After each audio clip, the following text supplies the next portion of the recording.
everybody. Welcome to the Forecast, episode 217. I am Alex McCausland.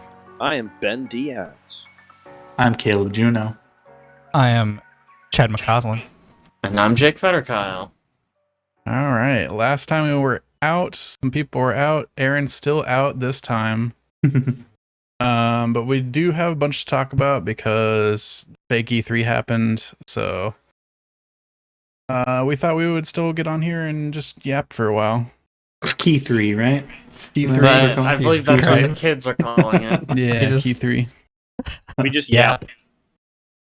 We're your big yappers. This is the Yapathon. Jesus Christ. I've always said that about us. Have you? That we're big yappers.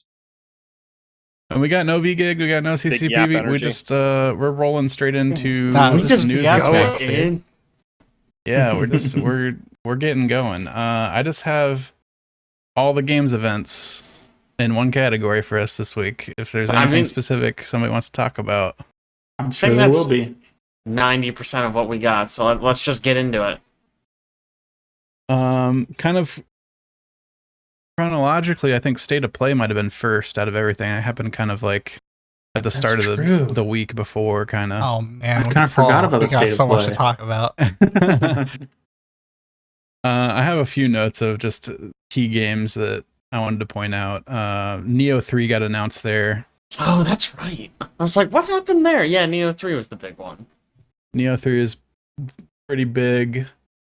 Should be coming out next year. There's a demo for it out right now on PS5. Oh, right. I forgot they announced demo and Yeah. released the same day. That's pretty exciting. PlayStation only, maybe, on that? Let me check. It might be on Steam. I think there was like Yeah. a key new feature in that game where you can play in two different like styles, like Yeah.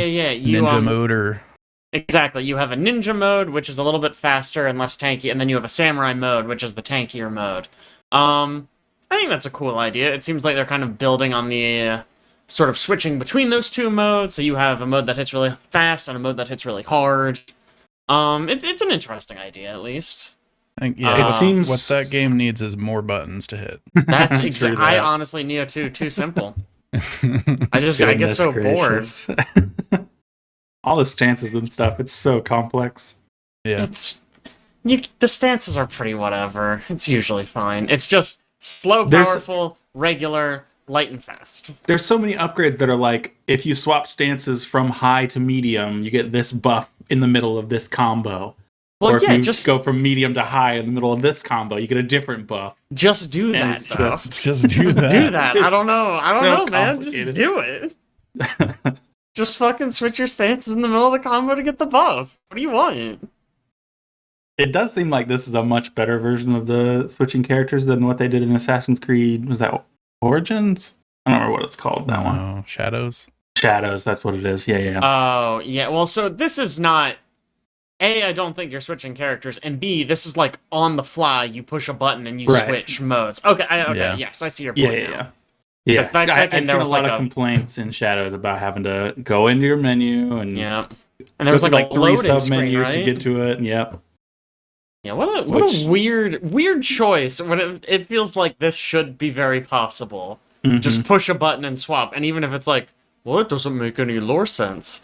But it's Assassin's Creed, like whatever, man. Yeah, it's Assassin's Creed. There's so much just crap that happens in those Plus- games. Come Yeah, on. like it would work really well because with the framing device of the Animus, Mhm. it's like, Yeah. oh yeah, like obviously this isn't how it actually worked, but you can just remember the different parts really quick. I don't fucking Mhm. know, whatever. Do they still talk about the Animus in modern Assassin's I Creed? feel like they haven't since like 3. But I could be No, wrong they- about that. They Black definitely Flag did. has a whole part.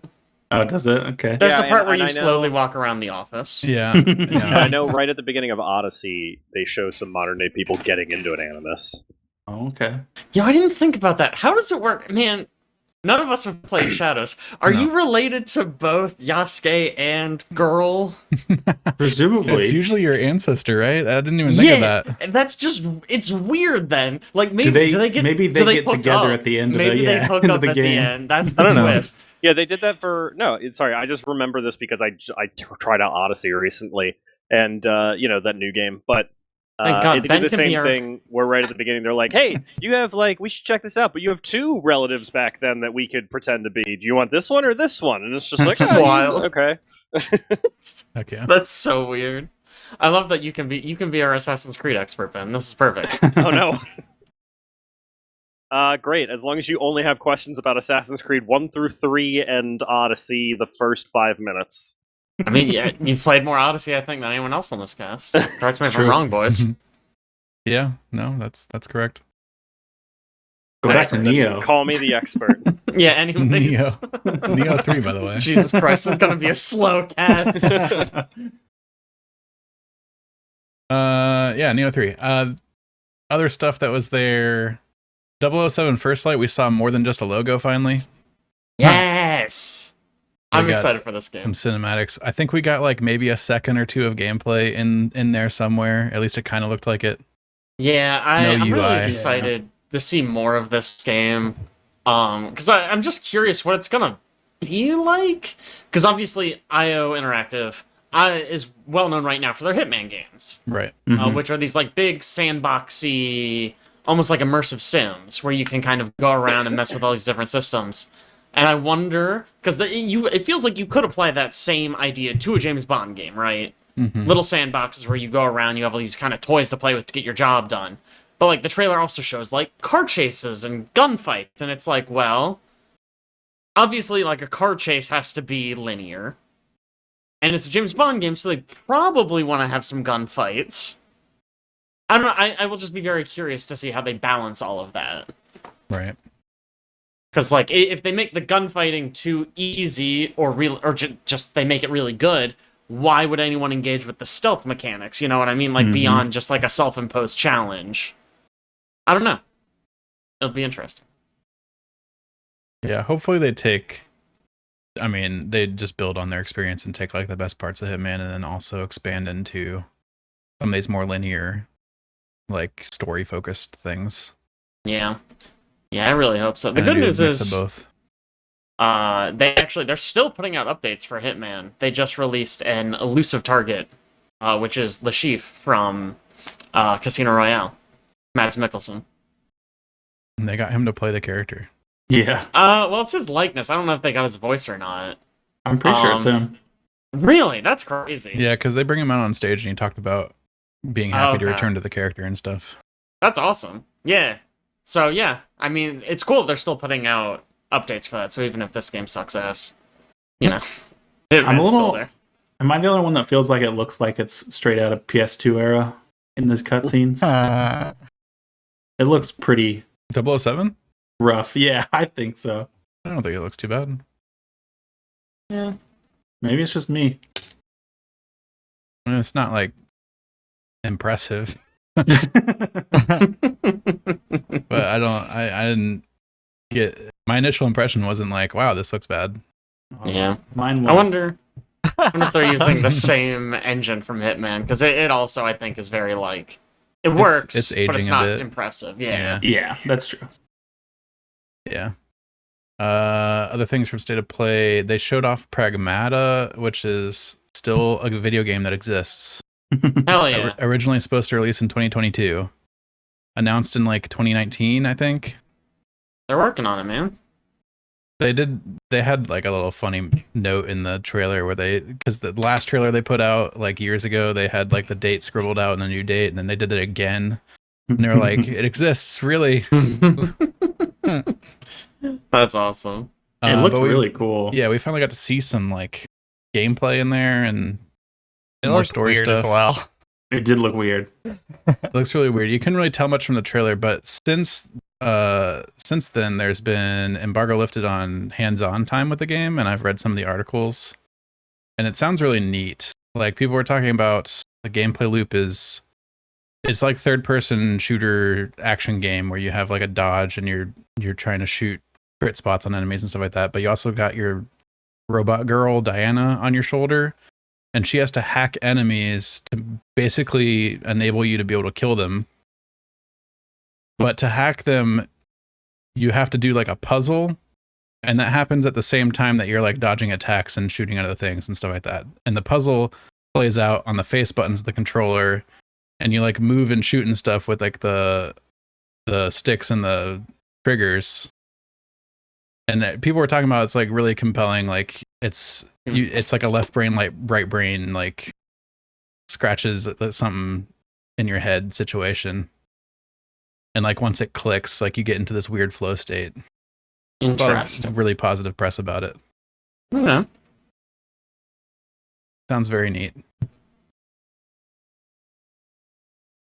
And then the highlight of State of Play for me was their final reveal, which is Arxis is making a Marvel fighting game. Yeah, this looks sweet. Marvel Tokon Fighting Souls is the name of the game. Hell yeah. Which, you know, Hell whatever. Yeah. It kind of seems like a spiritual successor to something like Marvel vs. Capcom. Everybody in the fighting game community was completely caught off guard by this. Like, there had been leaks from Arxis previously that they're doing nothing but working on Guilty Gear for like the next 5 years. Mm. And I don't know if that was like false leaks to like hide Big this or something. Leaks? I mean, big brain. But nobody expected this to come. Also, Capcom over like the last year has been re-releasing all the old Marvel vs. Capcom stuff. And so people thought that was eventually leading up to a big announcement for new Marvel vs. Capcom. But they did such a poor job with the last one, I guess Marvel decided to go a different direction, gave the license to a different company. I mean, I don't know. Arc System Works is gonna absolutely crush it. Yeah. Like, what a brilliant choice. Like, oh, we need someone to make like kind of like an anime fighter, but it's gonna be really zany and over the top and have all these different like fighting styles. That's what Arc System Works has been doing. Like, oh man, some of the characters shoot beams, and some are really fast, and some are really strong. Oh, like a Dragon Ball Z character, you mean? Yeah. Interesting. Yeah, people have been making fun of it, calling it, you know, Marvel Fighters with a Z at the end or something like that. Yeah, it does look a little bit like that, and it's got the same 3-man tag team thing. It's right? got 4-man, Four? which is their new innovation. It's 4v4.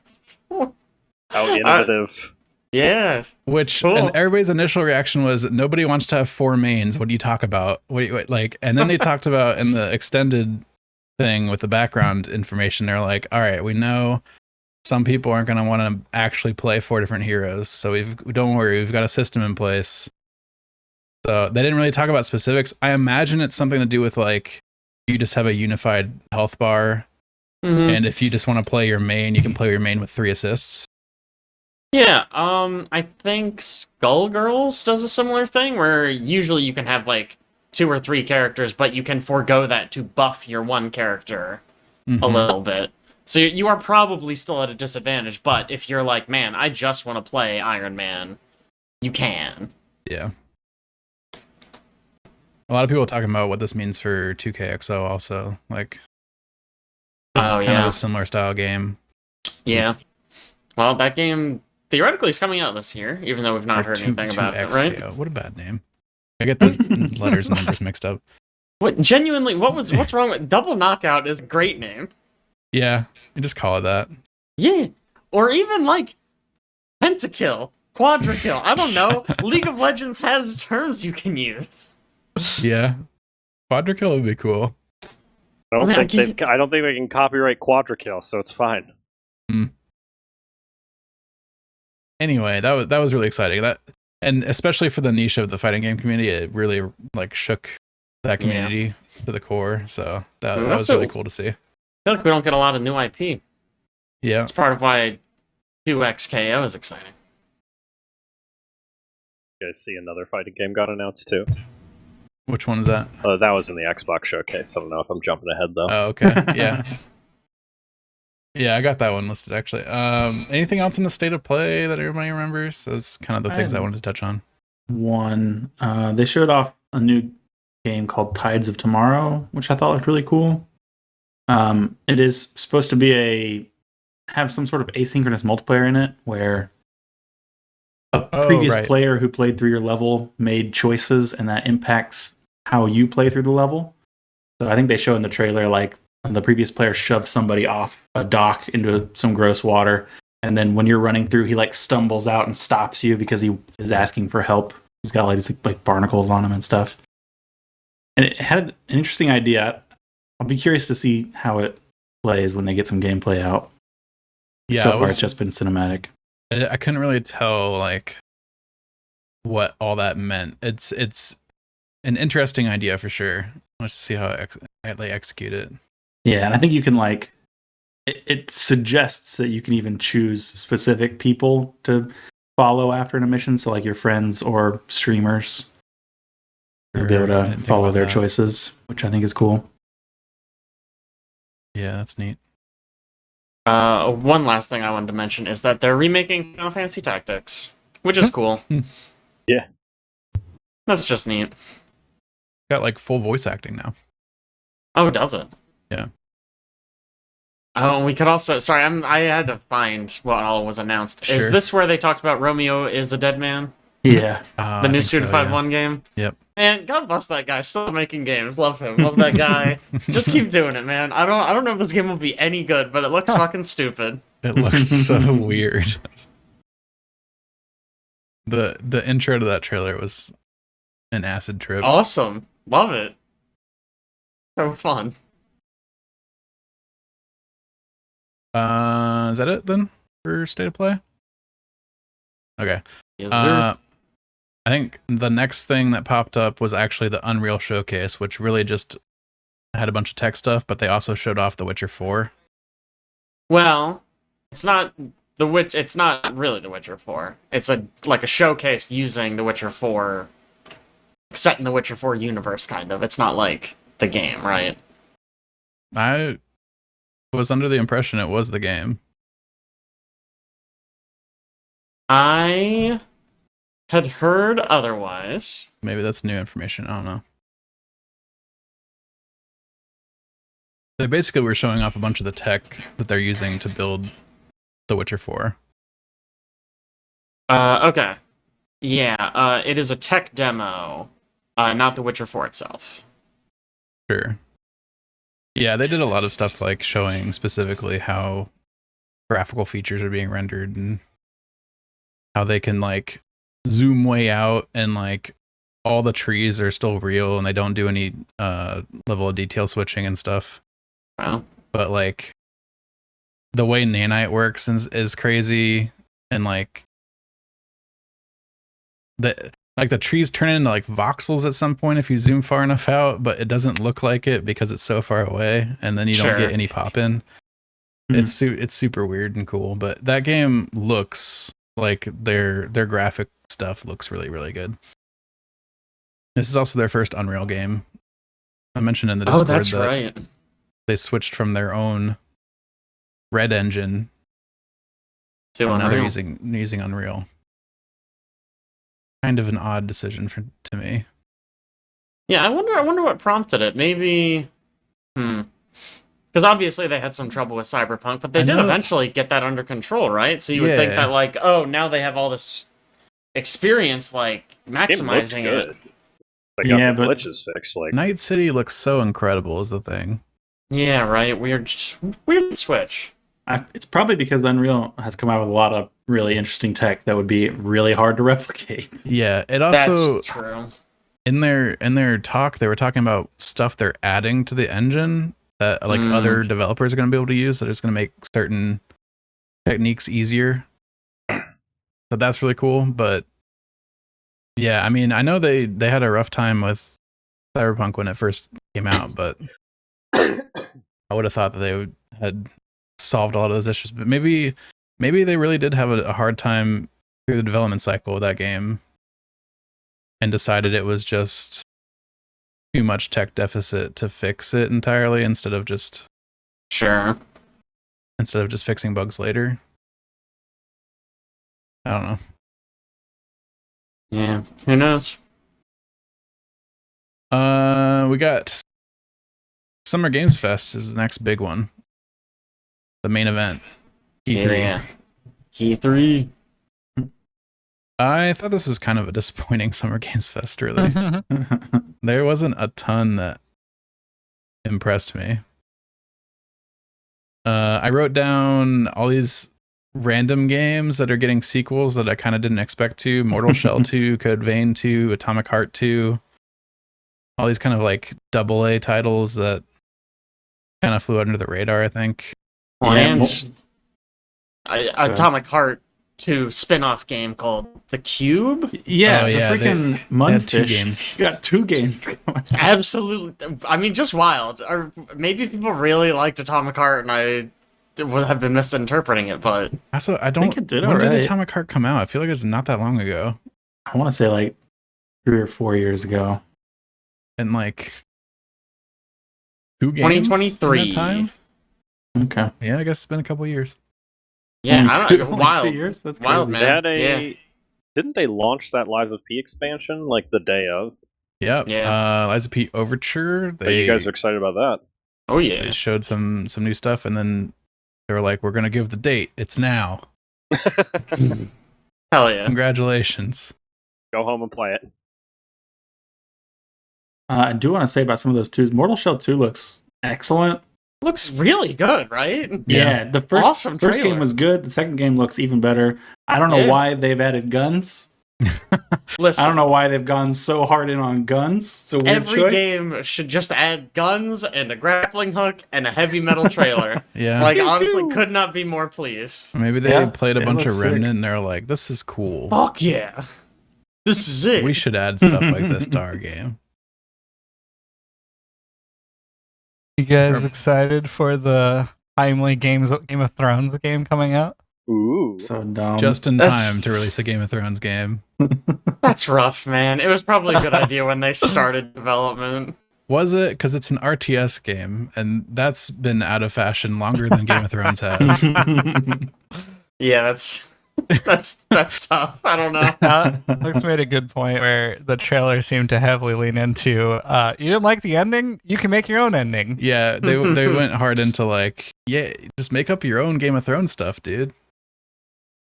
You want Jon Snow to turn into a White Walker and rule the earth? Let's do it. Wildgate. Oh, That was sorry. a crazy announcement. No, Wildgate. What's up with Wildgate? Oh, it looks cool. The trailer for it. It's got a release date of July 22nd. Looks like a fun one that might be cool to grab some people and do co-op. I think tests for that might still be up right now in Next Yeah. Fest. Nice. I didn't feel know like that with the amount of people, Oh yeah, that one's got a beta out. I feel like with the amount of people who have said they are interested in Wildgate, like I have to give it another chance. Like it is so wild that funny that there are so many people that are like that game looks so cool, and I'm sitting over here like this game absolutely sucked. Like it was the worst experience of my life. Okay, But- come on. No, it was bad. Like I don't know what the devs are going for with that Do game. you remember that anime game we played during Next Fest Okay, the well- other day? Mhm. You talking solo leveling? Oh, not, Or- I wasn't talking There was a about couple. Oh, that looked really bad. I saw Oh, a trailer for that. Now I know what you're talking about. They showed off a new gameplay trailer for Onimusha Way of the Sword. That also looked sick. Looks very Sekiro, parry heavy. I feel like there's I'm like all for it. 1,000 of those games coming out right now. Yeah, Ninja and or Samurai Souls like. very much so. Sekiro 2 win. Gosh. You see, Mario Before Kart's gonna Bloodborne, get too, that's for dethroned. sure. Finally, yeah. By Sonic Racing. Sonic Racing showing up with Hatsune Miku, Ichiban, Kasuga, Joker, and Steve from Minecraft. Yeah, I'm just look. All I'm saying is, if you're gonna charge me $80 for a kart racer, it better have Steve from Minecraft in it. Boom. The didn't whole they even throw trailer. shade at Mario Kart costing $80? Yeah. Yeah, they Did they? came out and said something about it. hmm That whole trailer, I was like, man, how are they gonna compete with Mario? Like a first brand new Mario Kart in like a decade plus, and also you're trying to release a kart racer. Mhm. They Quite got close some to it. real And good then people for it. they showed Minecraft Steve, and I was like, oh, okay, That's what how you- they're that's doing. how you what do they're it. doing. Getting Minecraft in there, that might actually be able to compete.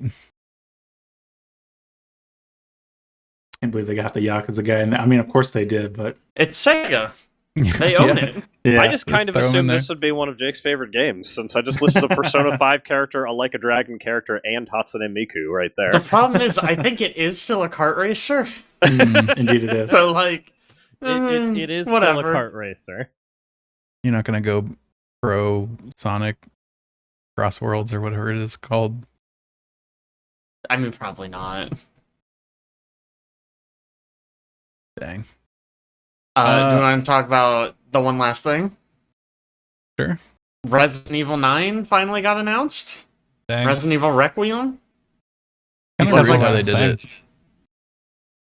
it. They had like a Resident Evil section of the event earlier. Oh, And yeah. they're like, guys, we're really working on the new game. You're gonna have to wait just a little bit longer to see. Did they really do that? I think they said it's right around the corner. Yeah. That's amazing. I love And then that. it ended with showing nothing, and everybody's like, "Dang, we really thought we were gonna see the new Resident Evil here today."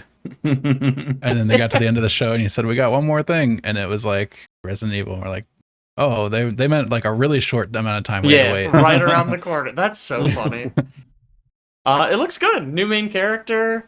I think this is good. I was worried they would try to continue the storyline they had in 8, which had already kind of ballooned into a lot more like spectacle, a lot more action. Feels like they're keeping a pretty tight focus on this. It seems interesting. It seems like it's taking place partly in like a spooky hotel and partly in like a post-apocalyptic wasteland. Yeah. So I'm kind of curious what that's gonna look like. But some of it looks very like a PT-esque. Like there's a part where you see the character like walking down this really tight hallway, and there's all these like missing posters. I don't know. I think it's got promise. It gave me PT vibes, that Yeah. one section.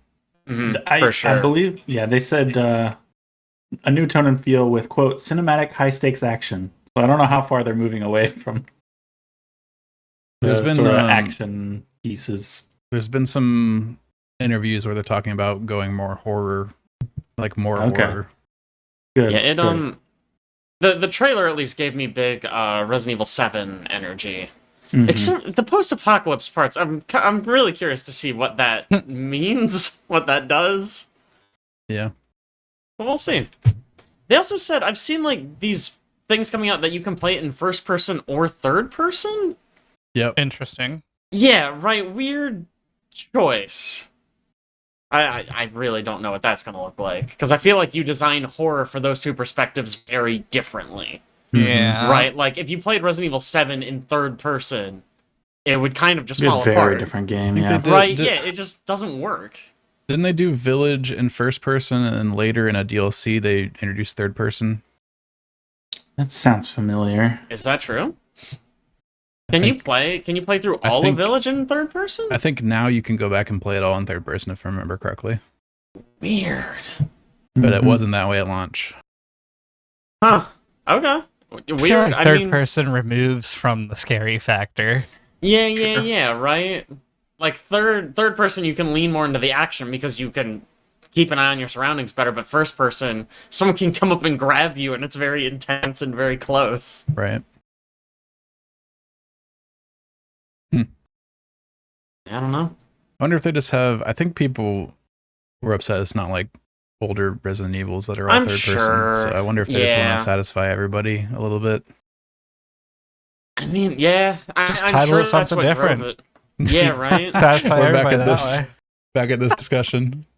Change the title, man. It's not a Resident Evil Change game. the title. I don't know. Like,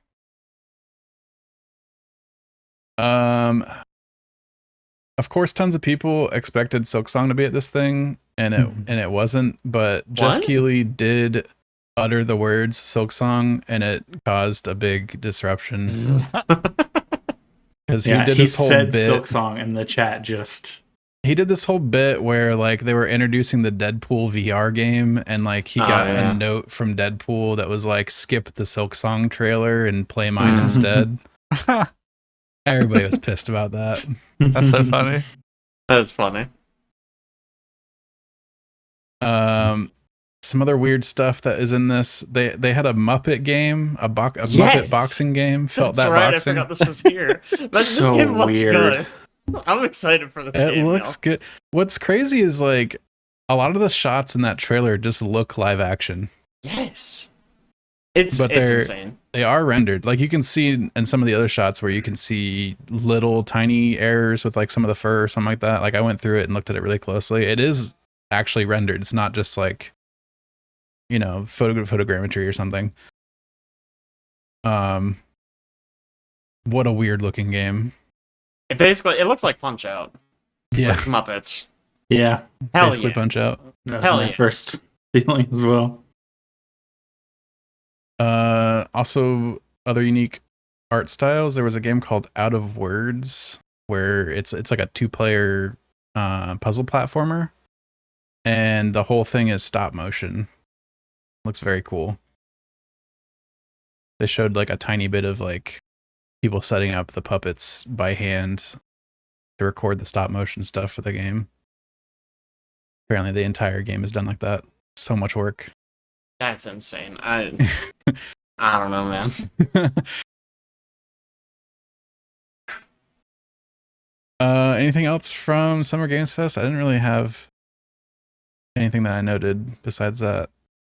I didn't. How does On the Beach look? That was here, right? Surely that was Yeah. here. It was a trailer just about 2 characters we'd not met before. I think that was all. It was just them 2 and They had like a Office. confusing conversation. There was an accusatory comment. And then they hugged.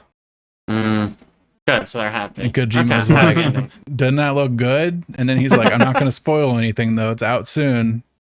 Like, all right, Sounds dude. awesome. I'm so Yes. excited. it was kind of nothing. Kind of I nothing. don't It know. really made you feel like you're on the beach though. I bet it did. There was no Has- beach. Have any of us actually played the first game? No. Shoot. Okay. I want to. I just like. Yeah, it's just a big investment. I want Yeah, to, but I right. don't want to. Yeah, I don't think I'm gonna like it, Mm-hmm. but I do. I want to try it. I just, I need, to finish the 12 other games I'm playing. Whatever. There's so much weird Kojima in that stuff Mm-hmm. that it does make me interested, but also it is a game where you take cargo from one place to another on foot. Mm-hmm. Mm-hmm. Mm-hmm. I got a couple things from the Summerfest. Yeah. With full transparency, I was getting DM spammed a second ago, so like I asked in chat what we had talked about, or at least one of the things. So if I repeat something, I'm sorry. But I thought it was comical that it's been like a decade and they're finally marketing Guild Wars 2.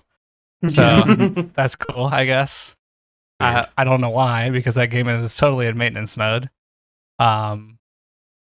Anyways, Splitgate 2 has come out with a BR, which they basically came out on stage, ruffled a ton of feathers by doing multiple things, such as wearing a hat saying "Make FPS Great Again," and then calling out Call of Duty and Titanfall, being like, we want a Titanfall 3, and shooters aren't good anymore, so we're gonna make a good shooter, and if the way they do it is announcing a battle royale. So that's Yeah. Doesn't really make sense. Got to shake up the industry by doing the same thing everyone else Yeah. is doing. I saw something from the guy who wore that hat being like, I didn't think people would get upset. It's not like a political thing. yeah. It's like my brother. Like, open a He- newspaper. I don't know. Google Yeah. something.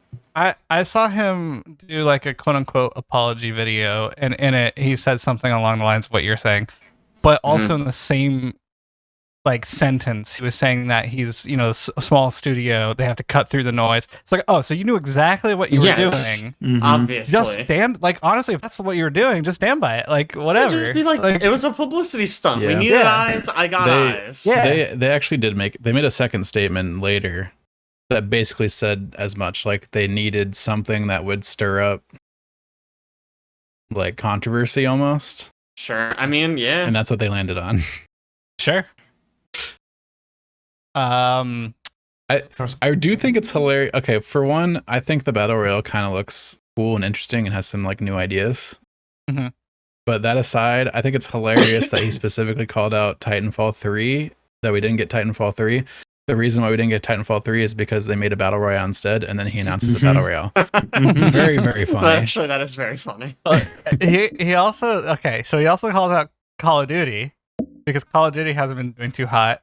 And it's because they've been focusing so hard on Warzone and microtransactions. Yeah. It's like, buddy, this isn't. Anyways, going back to the BR though, I did test it out. I was thinking like, oh my god, this is going to be like a huge skill ceiling because of the portals. Like, it's just going to be absolutely like way too fast of a gameplay. They actually do a really good job, and I don't know if this is going to be updated out later, but you spawn with 4 portals. And then you can upgrade that to max of 12. So that means that it like once you use that portal, it goes on like a cooldown. So you can't just like portal around the map like I was doing that one time in our Extra Life stream, just like flying away from you guys with the ball.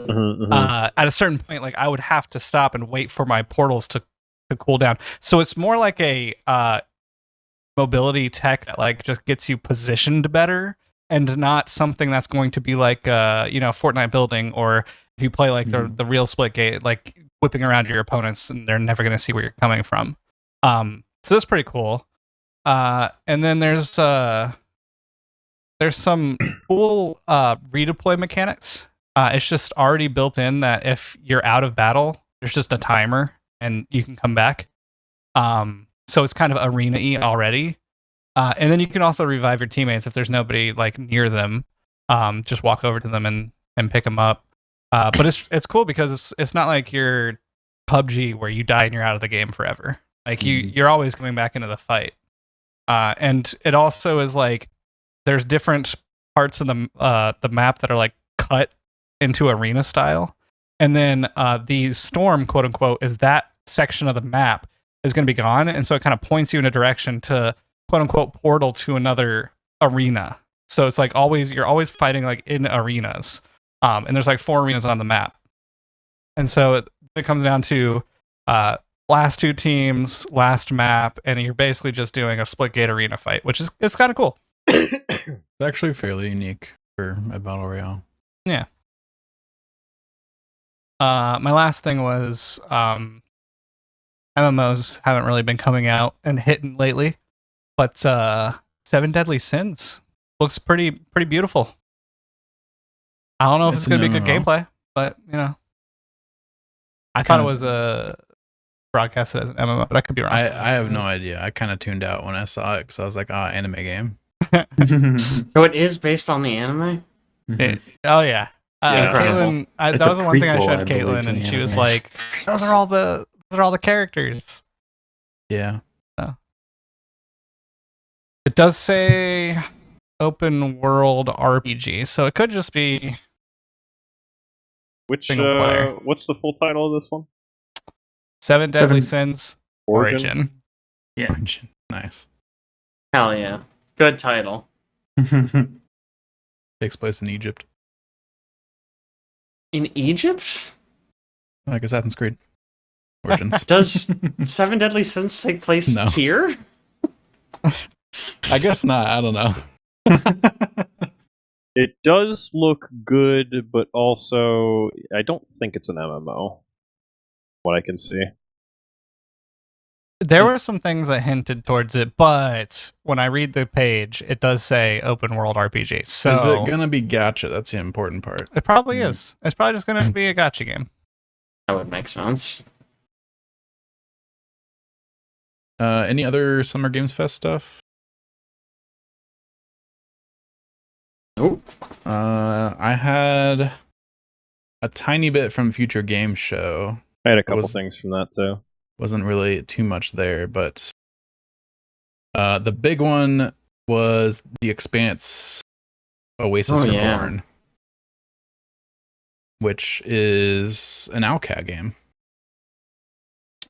Oh, yeah, that's right. I did hear about But it's not a CRPG though. It looks like it's like almost like a Starfield, like third person shooter. Starfield 'em up. It looks- Sounds exciting. I mean, just because of like the setting and stuff, it did give me big Starfield vibes. Dude, man, everyone liked Starfield. I imagine the writing's going to be way better, and also the Expanse universe, I think, is going to be way more interesting. I mean, I'll tell you right now, Also- the writing can't be a lot worse. That's true. I'll be more excited once we see some gameplay because I don't think there was any in this trailer. Right? It was all pre-rendered. think so. I guess it. I don't know. It kind of looks like gameplay a lot in spots to me. I don't know if there's any HUD, so it could just be cinematics. But It looked like mostly cinematic to me. Towards the end, there was gameplay. Oh, there's a little Yeah. bit right there. yeah, at the very. This is what I was thinking of. The very end of the trailer has some stuff. There's like 2 Okay. scenes, maybe. That looks interesting. There's I'm like down. taking cover. There's shooting over your shoulder. I love me a good sci-fi game. There's some like possibly 0G stuff. I don't know if that's all going to be scripted or what. But Owlcat taking a shot at not a CRPG seems interesting. Also, I'm surprised they announced a game so soon after announcing another game. Yeah, Yeah. apparently they're like huge, like Jake was saying in the Discord the other day. So I didn't realize they were so big. Because they're still releasing DLC for their last game, Mm-hmm. working on the sequel to that game, and now apparently working on this third game that nobody knew about, or at least Yeah. I certainly didn't know about. Wow. looks neat. I think the only other important announcement from Future Game Show is WTF Waifu Tactical Force. Sorry, say that one more time? It's a phenomenal game. WTF Waifu Tactical Force.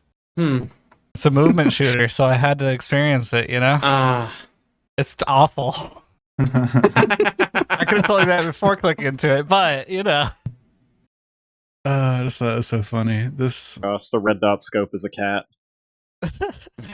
That sounds pretty good. they call Sounds it like it's a a, good game. I don't know. an FPS plus life sim. You can go request access. Crap.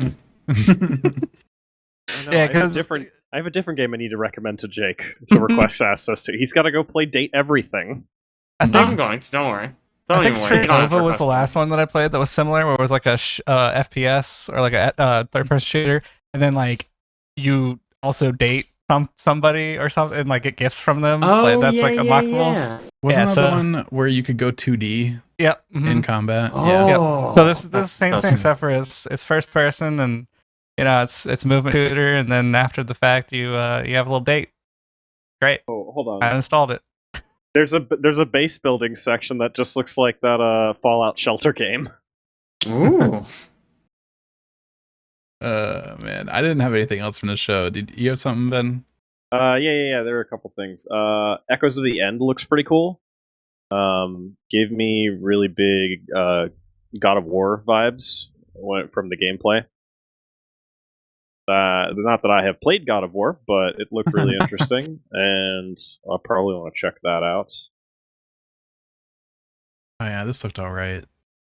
It seemed, I don't know. Ow, It was cutting them down. Oh my No god. kidding. Jesus Christ. Well, okay then. Never mind. I Yours just won't looked talk. No, I okay. mean it was just Jeez. like the it's one of looks those fine. trailers that happens from like a Jeez. no-name developer, and you're like, I don't. That probably won't be good, right? Wow. You're like, it kind of looks good, Christ. but like it's gonna be one of those games that comes out and nobody talks about. Wow. So Well, then, never Jesus. mind. Hey, I'll have Moving you know on. that Caleb wants this game. Okay. Yep, It it's on our could list. it Easy could be peasy. good. Although, if you click on any game in Steam ever, That's not true. It's on Caleb's wish list. I'm not sure when the last time I've wishlisted a game that Caleb didn't already have wishlisted Yeah. somehow. Sometimes I'll see like a developer we follow, and it'll be like 1 hour ago they announced a new game. And I'm like, oh crap! And then I go wishlist it. Caleb's already wishlisted it. The secret is to just wishlist a bunch of like city builder games because Caleb does not True. wishlist I won't those. wishlist any of those. Yeah. We do not have a lot of overlap, me and him. Mm, We got a deep dive into Titan Quest 2, which was cool. More deep dives. Exciting. More to Pumped for come, that more one. to come. I feel like they've been working on Titan Quest 2 for like 10 years. Just announced Titan Quest 2 like 6 months ago, I feel like. Nah. Now they've been talking about it for a while. You can go on. I'm gonna figure out when I added it to my wish list. Hold on. It's exciting. I know you guys all love your pirate games. Did you see Ahoy? Gosh. Yeah. Uh-huh. Pirate game. Be good. Could be fun. Be fun. Okay, I added it to my wish list in September of 2023. And lastly, the most important game they announced, which is a DLC for House Flipper, which was the Scooby-Doo DLC. It's very important. Why? They don't live in a Great house. question. Nice try. But they Yeah. investigate spooky houses. But okay. Uh-huh. Yeah, don't worry about it. Just Yeah. don't... Wait, do they live in the van? I feel like they don't live in the van. They don't Yeah, live but in the van. they definitely do live in the van. Where do they live, guys? No, they don't. In a house. They use the van to get around. They gotta live in a house. Come on. That's Why? crazy. They all live in the van? That's They're crazy. a bunch of kids who solve mysteries. They don't even get paid. They can't afford a house. They live in the Okay. van. For reference, I don't know if you're aware of this, but, like, it's actually correct that Shaggy lives in a fucking mansion because his parents are rich. Really? Yeah, that's canon. Wow. I have one last one from Future Games Show that was Ooh, probably one cool. last thing. Yeah. Oh, well, Alex better talk shit about this one, too. Yeah. It's I don't know how to pronounce it. Crisol Theater of That's- Idols. That's probably the best game definitely ever. right. Probably the greatest Fucking game hate ever you, released. Alex. I fucking hate you. It's I hear a it. horror shooter. Got some Bioshock energy in it, I think. Mm. Looks really cool. Oh, it's pronounced Judas, Caleb. Ah, yes. It's not.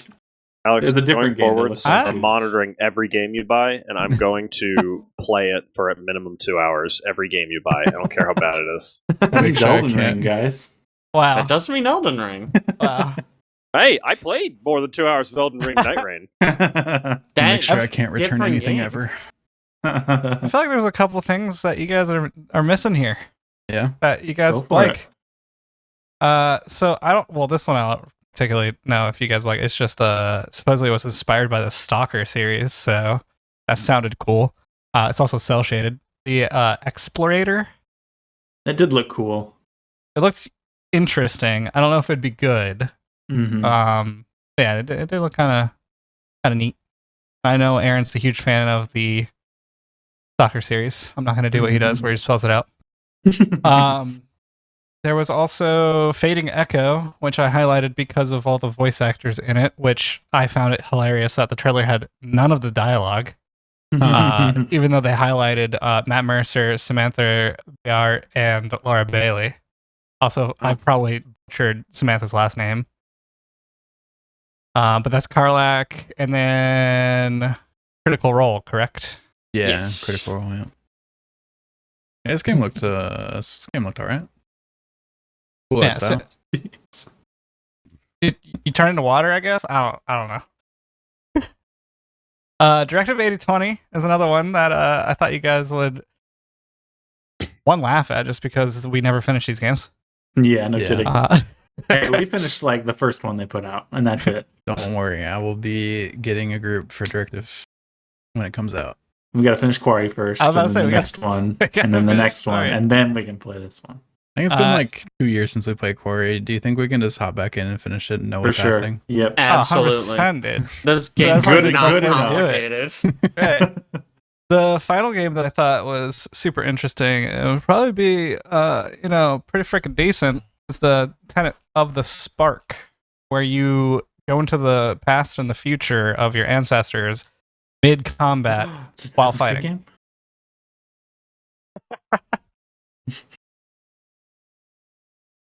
It just seemed like right up y'all's alleys. You're like a street fighter, and then you get your dude like with the hammer, barbarian style, freaking beating people up, and then you turn into some like assassin robot person. You just do that mid-fight. Yeah, it looks fun. It looks like one of those games that's gonna suck, though.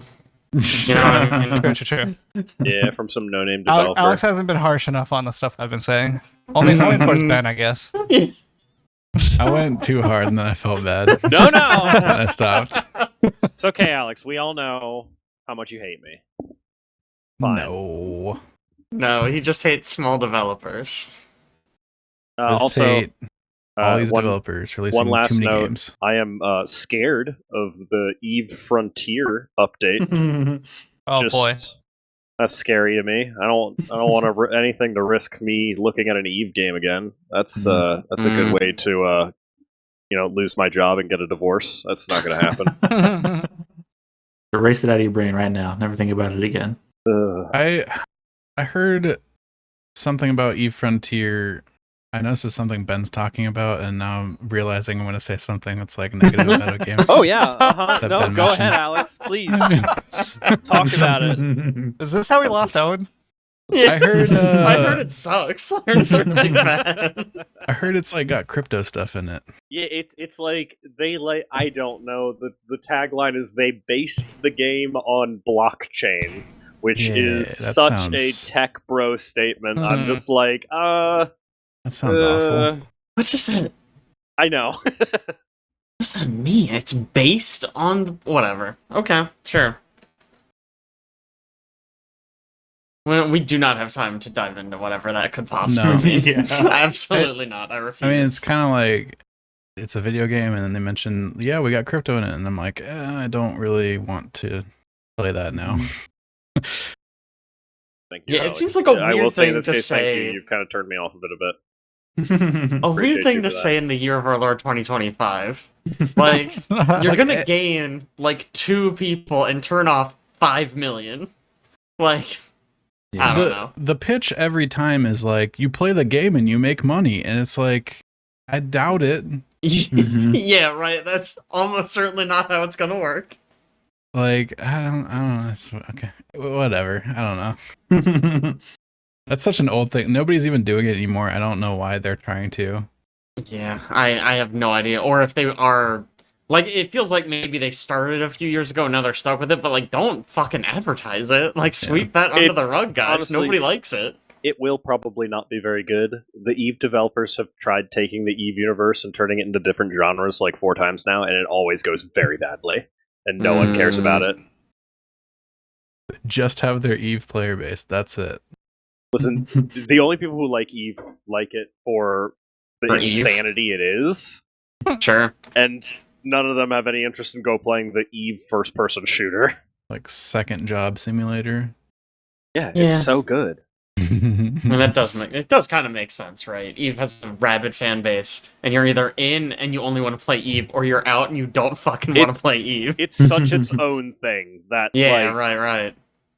the only draw for making Eve into a different genre would be trying to pull non-Eve players into it. But the Mhm. problem is it's so well known for how insane it is, people are just going to see Eve in the title and go, oh, no, Yeah. I do like hearing the crazy Eve stories, but that's about it. Anything Let me else change the from subject. I wanna Future play Game it Show? The other showcase I had listed was the Xbox showcase. I think there was other smaller ones. I didn't catch any of the other ones, though. These are the ones. Konami stuff. also did one. But let's start with Xbox. Xbox. Because I didn't watch this one. How was the Outer Worlds 2? That's the one that I wanted to see but haven't. Looked pretty good. Yeah, so I didn't really watch. They did like a whole deep dive on it that was like It was over so half an hour long. I I didn't really all- watch much of it. Yeah. I watched a I bit. mean, Maybe I'll By watch accident? it tomorrow. I was like, surely they'll show more because like this can't be all they've announced. Literally, if you look at the list of the announcement, you're like, what are we back in like 2010? Like, what's going on here? Yeah. Outer Worlds has some cool things to it, though. I was telling Caitlin about some of the pros and cons you can get. I forget what they're like, modifiers, I guess.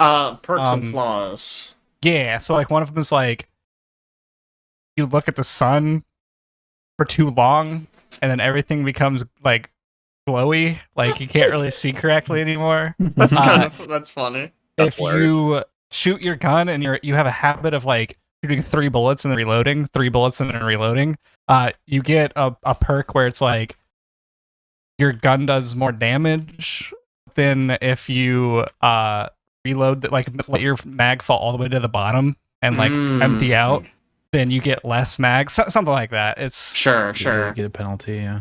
I yeah. like that idea. You get to keep on compulsive fun. reloading.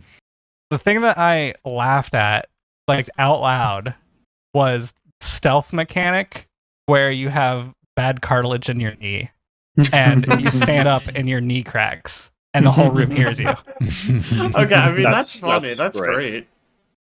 I love that, man. I hope that game's good. I think the first game had a lot of promise. I think we actually made it our game of the year it came out. It was If great. memory It was a lot of serves. fun. I really like the first one. It was good. I didn't like it as much as I know Alex, you really liked it. Yeah. But I think it has a lot of potential to build off of. So I really hope they do that. I think it also has potential to outstay its welcome. With Yeah. Mostly its humor, I think. But I did see an interview where they were talking about how for the first game, right, because it was a new IP, they were keeping it kind of small, but as a result, it was kind of one note, right? This is the joke, and we're going to tell that joke 100 times. Mhm. And they were talking about how with this one, they kind of wanted to, expand it a little bit, and they have all these factions, and so it's like the corporations are sort of just one faction. And there's a bunch of other factions you can interact with. I don't know. It sounds interesting. Sounds like it has a lot of potential. I hope, hope it's good. I hope they don't go too big with it, because like one of the main things I liked about the first one is it's sort of bite-sized nature. Yeah, sure. You could finish it in like 15 hours or something. I mean, Chris, when it first came out, I just got it on Game Pass and just plowed through it within a month. Yeah, I feel like the sentiment of overstaying welcome is another game that was announced during the Xbox showcase, which is High on Life 2. Mhm. Yeah. I was wondering. I Yeah. didn't think anybody liked that game very much. It, like, for the, I don't know, 2 hours that I played it, I'm like, oh, it's kind of funny. And then I couldn't stick with it. Like, Yeah, sure. it's just too much of that humor for too long. Yeah, comedy Yeah. games are so hard, right? A joke's funny the first time, but if you Yeah. hear it 500 times, you're like, okay, I hate this, actually. You know what? Like, it's so funny because I feel like I get more enjoyment out of seeing clips here and there of that game than actually playing that game. Mm. Just being like, oh, that was a funny quip. I can move on with my life now. I don't have to Yeah, sit yeah. there for however long they wanted me to play this. Did they... I assume... Well, I guess I don't know. Right, sorry, let me explain why I'm saying. Justin Roiland was the voice of all of those, and he got, like, fired. Yeah. So I assume they're recasting everyone? Yeah, it seems like Or he's maybe not it's just new involved. characters? Okay. 'Cause All I think know is it's- he's not involved. I'm not positive. Okay, New. because I'm pretty sure he stepped Well, down from the not- studio 100%. So I don't know. Weird. I'm seeing. Did they actually show Persona 4 Revival? Yes. Briefly, yeah. Briefly. Okay. Interesting. All I have heard about that, because it wasn't even confirmed, but I did hear a bunch of the voice actors confirming that they were not asked to come back. Interesting.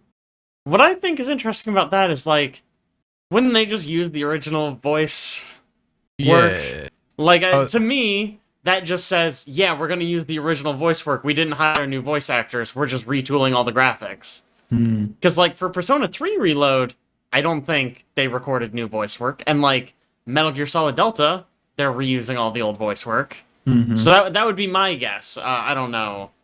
Yeah, when I you said haven't even that for a watched the second, I trailer. was like, wait, is this not just a remaster? Yeah, that's... Is it something new? I sort of assumed it was just a remaster, but people were making like a big stink, like, oh my god, they didn't ask this person to come back. And I'm like, guys, why would they? They have the voice work done. Yeah, what do they need to record that's new? Yeah, right? They're done. They're not adding more content. They're just making it pretty. Whatever. Kind of neither here nor there. Well, maybe they saw the Final Fantasy Tactics remaster and they're like, all new voices, see? It could be. I mean, honestly, it could be. Just people got it in their heads that, oh, they're gonna do the new voices. We had another Silk Song debacle during this Oh no. event. This one Who's was- we? Oof. The Silk Song community at large. Oh, Christ. Okay. All right. What happened? They announced a partnership with Asus. They're doing a ROG Xbox Ally handheld Oh, that's yeah. going to be Xbox All branded. right. And the entire reveal for that device just showed Silk Song on the Yeah. screen the whole It was time. like Silk Song playing, Silk Song on the wish list, Silk Song as the last played game, Do you just think constantly. it will be a Rogue exclusive? No, absolutely not. exclusive. Imagine. Exclusive. Oh They- my They god. did come out and say Silk Song will be playable when this device launches on day one. Okay, here's the thing. They also have did said that before. They also did recently update the Silksong website with all of the platforms it's going to be on. Is Wii This U on is there? all nothing. And Steam is at on this there. point, I need a date. Mhm. Unless They it didn't says, give a here's date. a date, I do not believe anything they fucking say. What's Someone funny from is, like- Team Cherry did say before holiday. Okay. Whatever. So it'll They're probably be out. liars. It'll probably be out before this device comes out. Is the idea? Because this device doesn't even have an actual date. Because like at first I was like, oh, okay, so when does this thing come out? Because we're gonna be at least by that date, and they just like holiday sometime. I'm like, Oh okay. my god. So this So- really Silksong is going to drag this thing down, and now this thing's never going to get released. Amazing. They're just gonna keep on delaying the Yeah, for handheld sure, until for Silksong's sure. ready, so they don't lie about it being playable. Mm-hmm. That's funny. Fucking Silksong, man. The handheld itself seems cool. I mean, it's just like a new version of the ROG Ally with better hardware in it. The Xbox branding is bringing like Microsoft putting their support behind OS stuff though, which seems really cool. So it's still running Windows, but it's like a cut down like for handheld version of Windows. That has like a new Xbox interface that is good for a handheld. And so that sounds really cool. That improvements from like that development, I think, will probably spin out to Windows at large eventually. Sure. They're talking about like it uses way less RAM than usual and all this kind of stuff, and like just efficiency improvements and stuff like that. I think we could get some game performance improvements eventually out of this for everybody. Especially because sometimes Linux is doing better than Windows in some games now. So they're trying to compete, which is good competition. Yeah. Yeah, definitely good. We got a surprise Super Meat Boy announcement. Yeah. What? Super Meat Boy Honestly- 3D. Honestly, might have been my highlight Oh, of the show. I did hear about this. I didn't look at it. Does it look good? It Yeah. looks really cool. I mean, they're just trying to do the Super Meat Boy thing, but as a 3D platformer now. Yep. Very awesome. Like, very deadly, quick deaths for quick respawns, like lots of flying saw blades everywhere. Interesting. Okay. I feel like the sort of precision needed for Super Meat Boy is not as possible in 3D. Yeah. But That we'll is see. a concern. Yeah. I adore Super Meat Boy, so I'm excited about this. I don't know if this was a new announcement or just a new trailer that talked about it, but Final Fantasy 16. Yeah, coming to Xbox platforms now. Yep. And Oh. 7 remakes. Rebirth and remake. Also, Well- I will say, Not I Rebirth am- yet. Not Rebirth Got yet, it. I guess. Okay. will say, I don't know for comparison because I haven't played a whole lot of Final Fantasies, but the fact that they are advertising this one as the first action RPG in Final Fantasy makes me much more interested. Yeah, 16 is, yeah, they went hard on like, this Mhm. one is the first real action RPG, which after playing the 7 remakes, less, I see what we're going with, like, It's Final Fantasy 16 feels a lot more Devil May Cry. yeah, Than it's like Final a Devil May Fantasy. Cry. Does give a Bayonetta. vibe like that, yeah. I mean, it wasn't 15 also basically the same? Yeah. Like Final Fantasy has they've not been real really time been for a while. turn-based in a long time. Haven't yeah. a lot of been like hybrid, sort of? I think they all had like the active time battle gauge Mhm. ATB Yeah. in some way, which makes them say it's not truly an action RPG, I guess. I don't know. Because you still got like that limiting your abilities. I don't know, man. I freaking love Final Fantasy 16. 16's awesome. You should play 16, Ben. It's cool. Play 2 hours of it. What else? did they Oh, talk wait, about? so it's been out, it's just announced it's coming to Yeah. Xbox? Yeah, it was Oh. PlayStation exclusive for a long time. Shows how much Mhm. I know about the Final Fantasy games. Yeah, I'm sitting here like, ooh, is this new? This looks fun. It's been interesting to see what they're doing because it's been PlayStation exclusive for a while, and then they released it on PC like a year later. And now stuff's coming to Xbox, which tells me like Square Enix is kind of wanting to get out of being one platform developer for that stuff. They talked about like sales numbers not hitting expectations again. Do they talk about anything else ever? All over again. Whoever's in charge of their projections needs to like read a book. I don't know. Like they have not made a good prediction from their in years. past. Yeah, like I just. Sorry, the Tomb Raider one always blows my mind. Yeah. It's the third game in the Tomb Raider series. How do you not know exactly how many you're gonna fucking sell? Yeah. Like, just unhinged. Because it's the third, and like it's supposed to be better. Right, and it's not like it tanked. It's not like it was like Concord where it got everyone was mad about it. It was like they sold pretty well. It sold well. Yeah. But they're just like, we thought it would sell 2 billion units, and it's like like their analysis guy is like not actually looking at any data or analysis. He just like, it's Final Fantasy 16. It's got to sell like 1 billion, right? Yeah, right. How many kids play Fort Fight? It's got to be like twice that. He's just freaking throwing him back at a bar, and then he's like, "Oh, frick! I gotta do the numbers." Yeah, like actually, 1 billion. 1 billion. Walks into the meeting like 1 billion. Probably. Give or They're take. like, Everybody's wow. like, you think it'll sell that well? Okay. Yeah, give like, or oh, take shit. like I don't know, Yeah, a well, you're the couple expert. 100 million. Like, we sold 6 million copies. They're like, crap. Not even close. That's what I said. 1 million. Did you God. mishear me? It's Damn, way better than I It's predicted. a language translate. It's the barrier there, you know. It's just could be. we both speak English. Other old stuff coming back. They showed some more Gears of War Reloaded, which is Gears of 1 remaster. Oh, okay. That game, Chad and I discovered the other night that they're just giving it to people that own Ultimate Edition. So we both have a copy of that already in the Xbox app. Very cool. Yeah, that's very generous. That's nice. They just sent like an Xbox message to your account. It was like, hey, it wasn't an email, anything. It was just an Xbox Live message. It was like, you own Ultimate Edition, so here's a key. Yeah, sure. They got me because I was like, oh, if I pre-order this, I could enter the beta this weekend. So I was like, I'll pop it real quick. And then I went onto my Xbox like, oh, I got a message. And I looked at the message like, wait, I got it for free? All right, refunded that.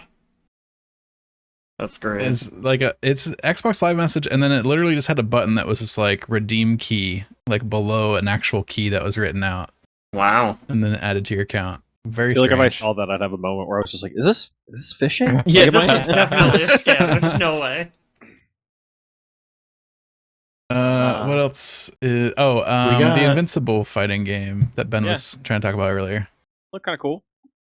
It did look kind of cool. Invincible versus. I agree with you on this one.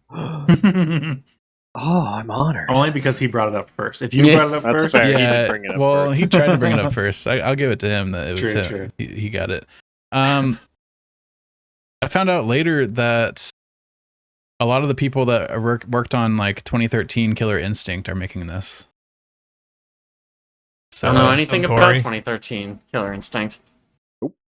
people Was it good? like it. People Yeah, liked it? people liked it. So people were kind of interested to see what they do here. They got they didn't really show a ton of like what is unique about it.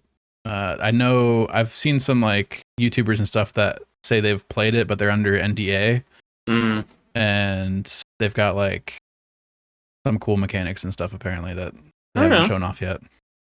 I can get behind that. That's cool. There's a game that I watched the trailer for and just went, oh, I assume Caleb's going to buy this as soon as it comes out, which was That's at wish Fate's list. End. don't know Which that I one's know that? which one that is. Oh! Keep It's, that on Kickstarter. it's a very pretty side-scroller. Oh, it's from the Spiritfarer team. Oh, That I was like, oh man, this looks kind of cool. I didn't know they I were might working check on it anything. out, and it definitely looks like something those side-scroller people will like. Yeah, It does look cool. Do you already have it backed, Caleb? No, Wishlisted? I don't think it was No. on Kickstarter. Oh, wishlisted maybe. it's wishlisted. Don't worry. This fucking guy. Don't worry, That he's beats got it. it I've never wishlisted. heard of that. Literally has it wish listed. There were a lot of games in these, okay? Unreal. There's also there's also on the subject of we were talking about earlier, all the new Souls-likes that are samurai themed. There's Beast of Reincarnation, which is looks like a samurai themed Souls-like. Yeah, remember Great. that this is an Xbox show. This is created by Game Freak, the Pokemon team. Oh yeah, sure. Yeah.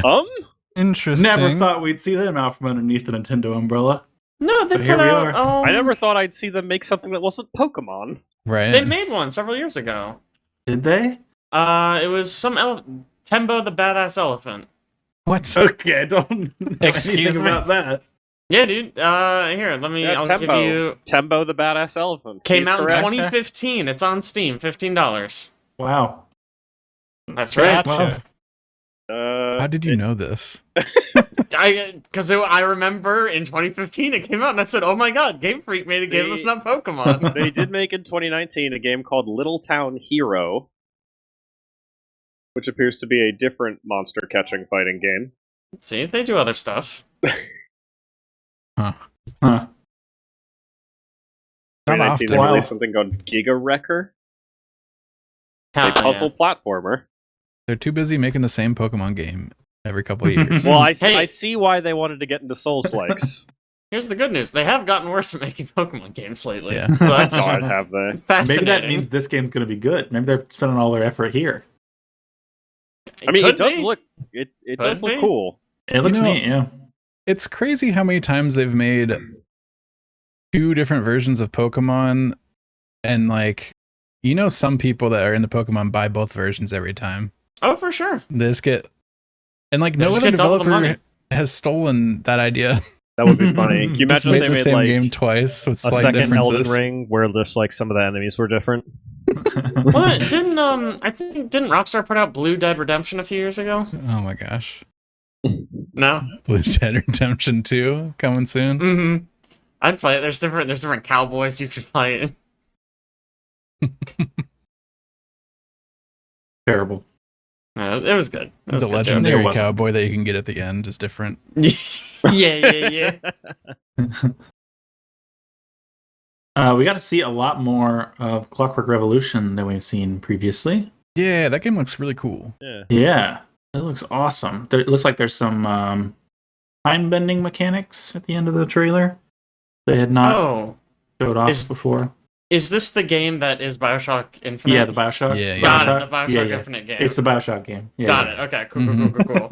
just making sure, because I pulled up, Yeah, I was yeah. like, oh, this looks like Bioshock Infinite. I was like, I remember seeing a game that was Bioshock Infinite. Yep. Cool. It's another one where the developer was interesting to me because this is In Exile Entertainment, which is like Wasteland, and they made Torment, like a CRPG team. Hmm. Interesting. Moving away from turn-based a little bit. We'll see what they can do. It's weird to me because it feels like the time to focus on turn-based RPGs is like now. You know what I mean? Yeah. Ride Baldur's Gate's coattails, because Right. that's not gonna last too long. People are gonna forget. People are gonna get bored. Well, they did Wasteland 3 like what, 2 years ago, 3 years ago? I think it was 2 years ago. I think it was pre It was- Baldur's I Gate think- though. I think Pre the year Baldur's Gate. before. Yeah. Like Solasta 2, I think is gonna be in a really sweet spot. People are Yeah. gonna buy it because they're gonna be like, "Oh, it's just like Baldur's Gate," and people are gonna play and be like, "This is not as good as Baldur's Gate," but that's fine. Oh, actually, on the Celesta people, they just announced they're moving to the new 2024 rule set for D&D. Oh, okay. If Cool. you're familiar with what's happening over there. Nope. Nor am I familiar with the D&D rule set, so I'll have to relearn all of that. Great. I don't think it's hugely different. I think it just fixed a lot of things that people hated. Mm. As just a one-off example, I think Rangers, they reworked Rangers so that they're useful, not in their specific terrain. Interesting. What a bold idea. Yeah. One other thing, Konami did their own thing. I haven't watched the Silent Hill F showcase they did, but they did a Metal Gear Solid Delta showcase. That game looks really good. I mean, it looks like Metal Gear Solid 3, but pretty. They included the monkey catching mode, which is great. They also added a Bomberman mode for the Xbox. So that, I mean, I'm never going to play that, but that's cute. That's a cute idea. I don't really have anything else to say about that. Hopefully it's good. Yeah. I think the only other thing I had was Call of Duty Black Ops 7, which was like I was gonna surprise mention announce at that. the end. I was gonna mention two things. One, Grounded 2 was wild to me because I thought Grounded 1 was just a survival crafter, like with your friends multiplayer thing. Apparently there's story, and it looks like there's a lot more story at Grounded 2 from the trailer. News to me. I did like the idea that the story in the first game was the kids got shrunk and they had to like survive in the backyard, and then the trailer for the second one's like, oh, they got shrunk again. Oh no. Yep. They're doing the Honey, I Shrunk the Kids. Yeah, and then the Black Ops 7, I was watching that trailer and I was like thinking of any other game possible that it could have been. And then it came up with the title card and I was like, excuse? Okay. So that's wild. They're going really heavy into some mind-bendy crap with that game. They're bringing back Mason. Well, Maybe what? It's his What do son. you mean, kind of? It's his son, really? Yeah. Yeah, apparently in Black Ops 2, Alex Mason dies. Oh, okay. And so this is David Mason. Wow, spoilers. Dang. Well, you gonna go play Black Ops 2? No, I'm not. I wonder if they'll reference the numbers. They should. The numbers, Mason. It's the only thing I know about Black Ops. Numbers. What do they mean? What do they mean? They're so bright. So This vivid. game, yeah, I didn't think it was going to be Black Ops because one, it's in the future, and Yeah, I was watching that whole trailer like, oh man, what's this? This looks interesting. And then at the end it was just like Black Ops. And I went, what? Aren't Like, some of the that's- Black Ops games taking place in the future? Am I just that out of the loop? there's I some thought Call they of had moved Duty to the games future a that are in while the ago. future. Yeah, the I don't- Chad, you looked up Modern Warfare? when Or all the- no, Call of Duty Future Warfare. Black Ops Yeah. took place. I had a whole lore video that I watched because I was curious after finishing Black Ops 6 because I went back and played that. There's a whole timeline jumping that happens. So like World at War like kickstarts all of the Black Ops storylines. World at War is part of Black Ops, huh? Yep, it is.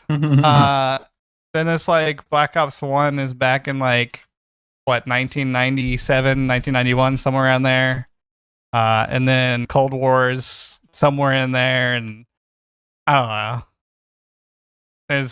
It's a wild. You don't think there's so much lore in a Call of Yeah. Duty game because you think, oh, just multiplayer, but there's quite a bit actually. I don't think Black Ops has ever pushed to like 2000s though. Like this is gonna be 2035, right? So like, Well, surely Advanced Warfare was. but that's not Somewhere Black up there. Ops. Yeah, not Black Ops. You're right. I'm going back to all of COD again. Yeah. World at War. Well, Whatever. Just it was do whatever Treyarch. you gotta do, Treyarch. Yeah. Can't stop you. What a crazy franchise. I wonder what number this actually is.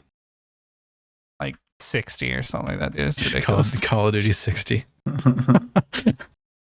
probably not crazy. too far off, honestly.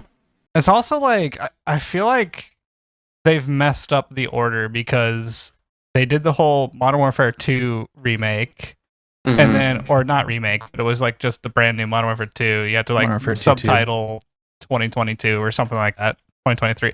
I don't remember when it actually came out. 2022, And then actually. You're Directly right. after was Modern Warfare 3. And it's like that's never happened before. And now they're doing Black Ops back to back.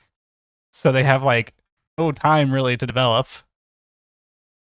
Like they had to develop both games at the same time. It's like they maybe developed one game and then split them into two, and then they're like, "Hey, we're gonna make $80 on both of these." This is Call of Duty 22. 22. I'm actually surprised it's that low. Yeah. Hmm. That's mainline games listed on the Wikipedia page.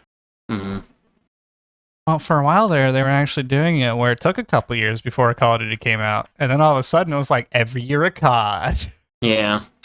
Yeah, it's definitely true. And then Warzone happened, and Right, just then wanted it's just to- like, whatever. yeah,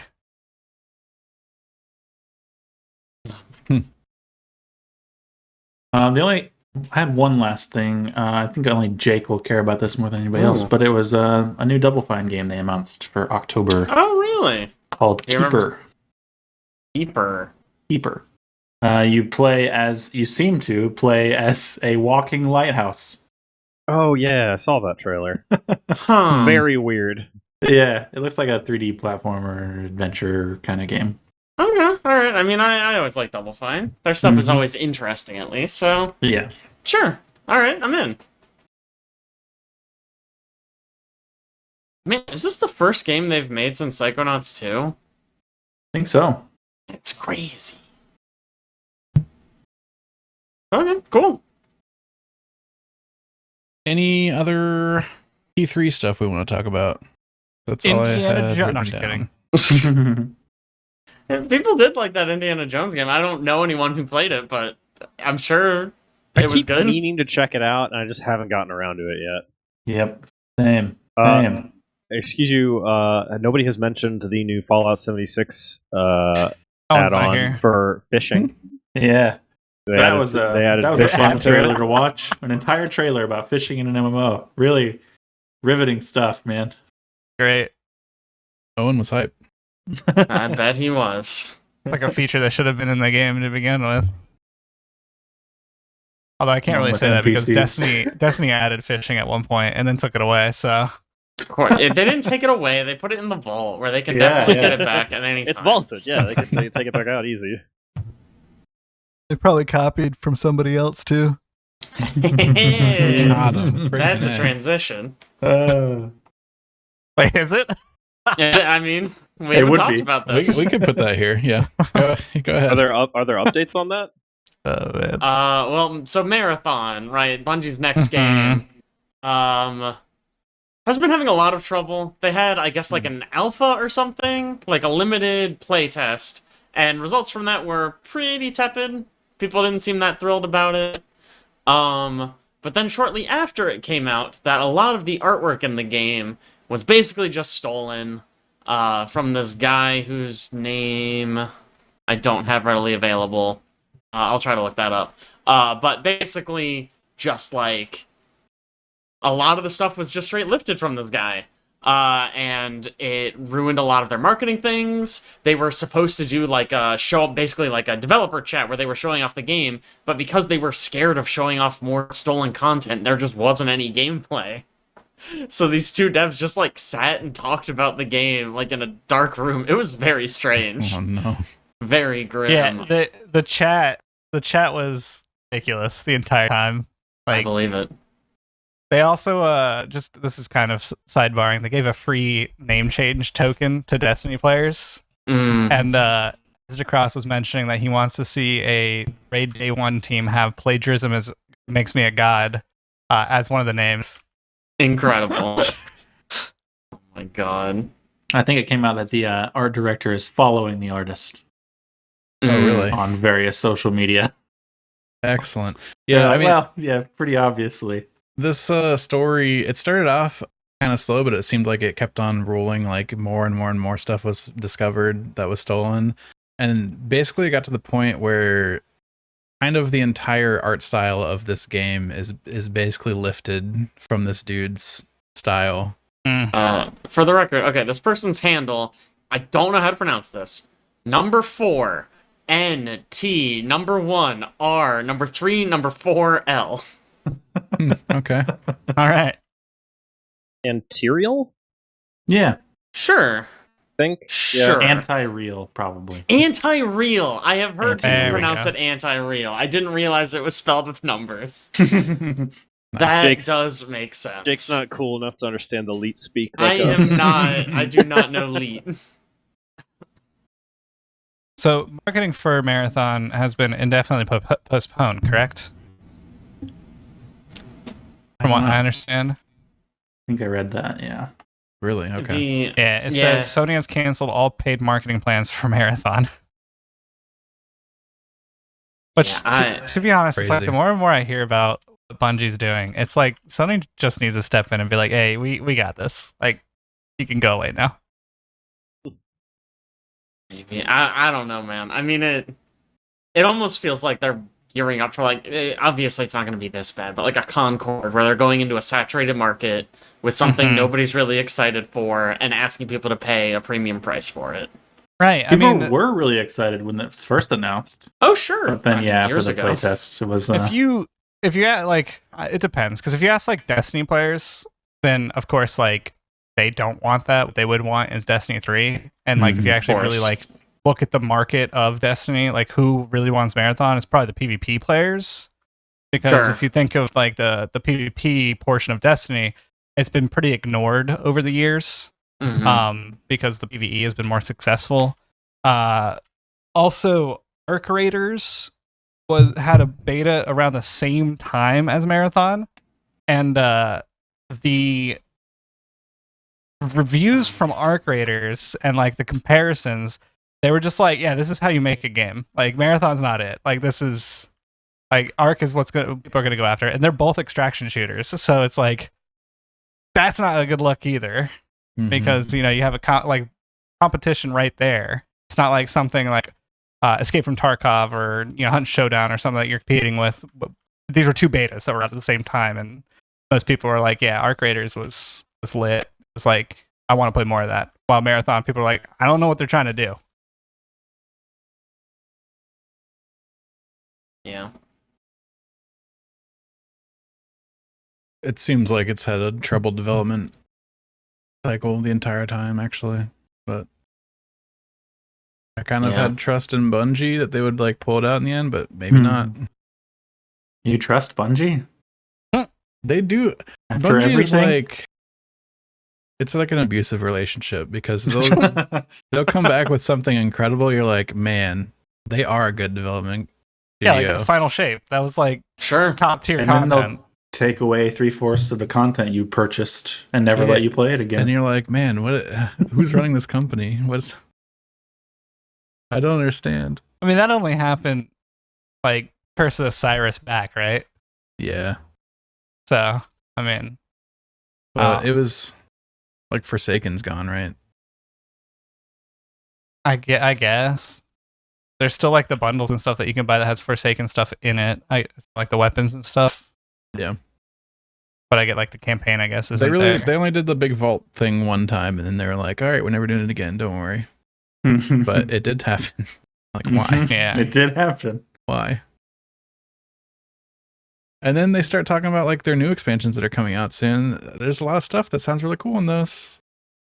I'm like getting back on the hype train a bit for that. But then they do stuff with Marathon. I'm like, what are you guys doing over there? Who's running this company? Yeah. Anyway. Let's move out of video games for a little bit into some film stuff. I wanted to talk about the Rehearsal Season 2. And not really talk about it per se, but like beg Too much somebody to else to spoil it. watch it. Yeah. Have you Because watched man, season 1? yeah. Do I need to watch season 1 to watch season 2? No, they are totally self-contained. I thought so. So you can just watch season 2.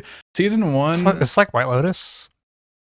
I mean, because White Lotus is pretty self-contained, right? yeah, the White Lotus seasons are self-contained, but this is like, those are like different characters and different stories. This is all Nathan Fielder, but he just does. The first season was like episodic, where each episode was its own story, right? Whereas Pretty there's like much. an overarching thing in season 2. Yeah, season 1 had several different quote-unquote rehearsals with different people that were involved, and they were kind of entirely separate. There was like some connected stuff that happened towards the end of the season, but this one seems like it set out with a vision from the beginning to be like an overarching sort of, I want to say storyline, but it's not really a storyline. It's kind of a storyline, but it's a Nathan Fielder show, so that's a weird thing to try to describe.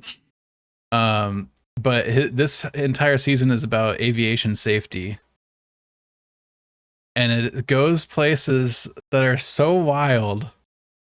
It is some of the strangest television I've ever watched, and some of the, like, I can't believe the budget that they give this man to do whatever he wants with. Some of the things that I can't imagine how his mind works. And it like amps up throughout the season. Like the first 2 episodes, you're like, man, this is pretty crazy. You hit episode 3, you're like, what is this show? Why was this allowed? The last episode of the season, you're like, I can't believe how elaborate this has become. The amount of time and investment and money that went into doing all this is absurd. And it's only 6 episodes long. And most of the episodes are like just over 30 minutes. Last episode's an hour to wrap everything up.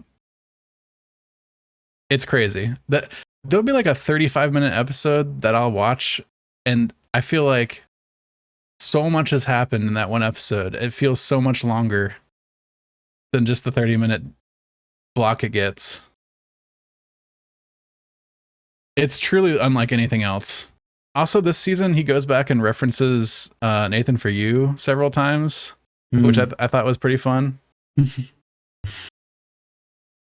Man, there is just some crazy stuff that happens. I need somebody else to watch it so I can discuss, because it is wild. I'll watch it after I finish Elden Ring. Oh my Ben, god. Yeah. you just like don't watch stuff anyway, I don't. Yeah. Watch.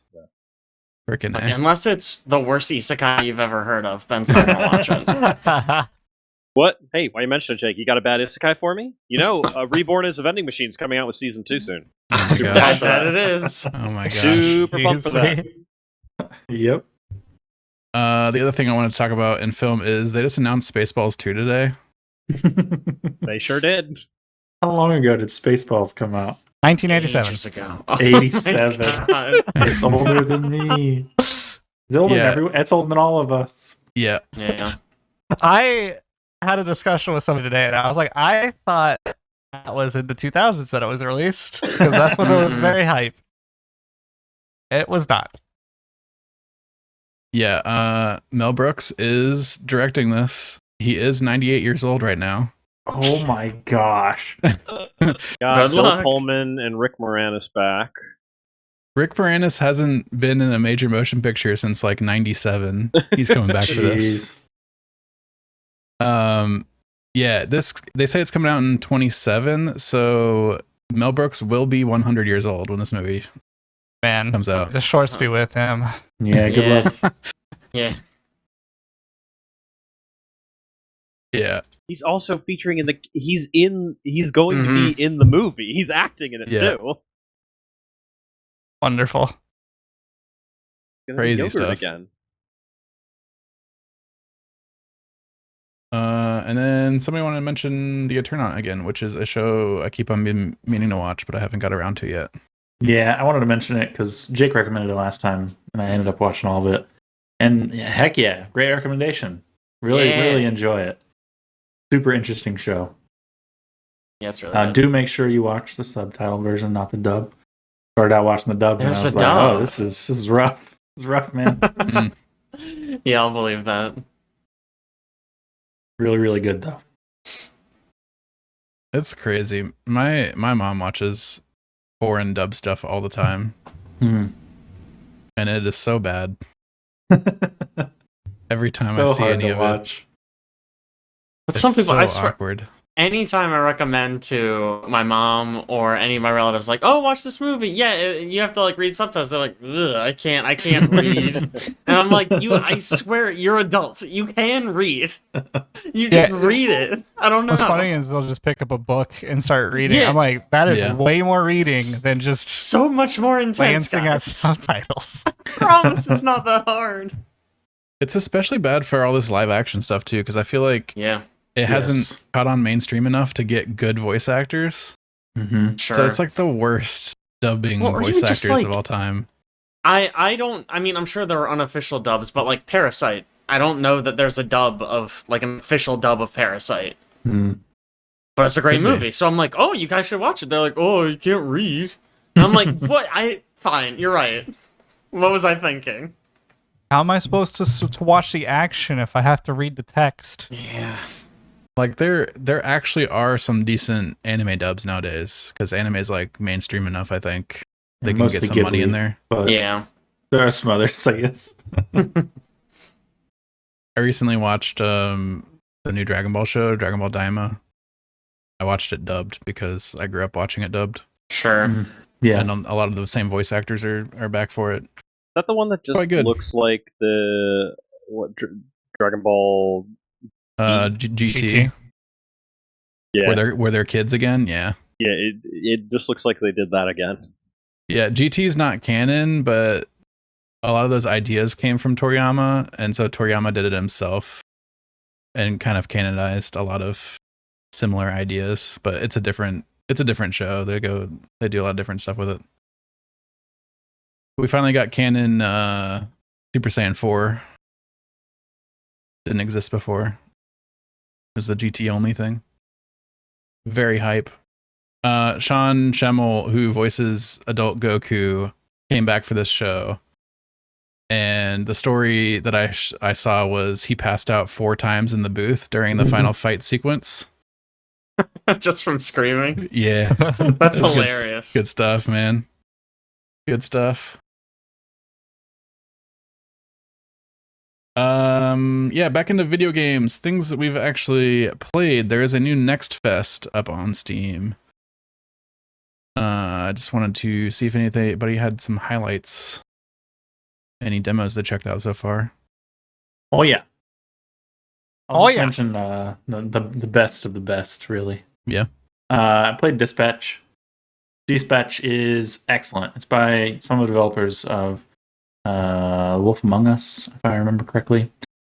It is about, you play as a kind of washed up superhero who is a dispatcher for other superheroes who are kind of yeah. they're all people who are almost reformed criminal superheroes, and you are dispatching them to various crimes in order for them to solve it. You got to kind of pick the best one for the job based on their stats and their personality. And it just got some excellent writing already. Really enjoyed the demo writing. It's a lot of fun. The voice acting is kind of wild. They got a bunch of like content creators. It's got, this is the one that has Aaron Paul in it, right? Yeah. Yep. Main character is Aaron Paul. And a bunch Wild. of the other superheroes are played by like I said, content creators. They got Moist Critical. What they did. Wow. Okay. Yeah. Jacksepticeye. They got gosh, I can't remember now. But they got quite a few of them.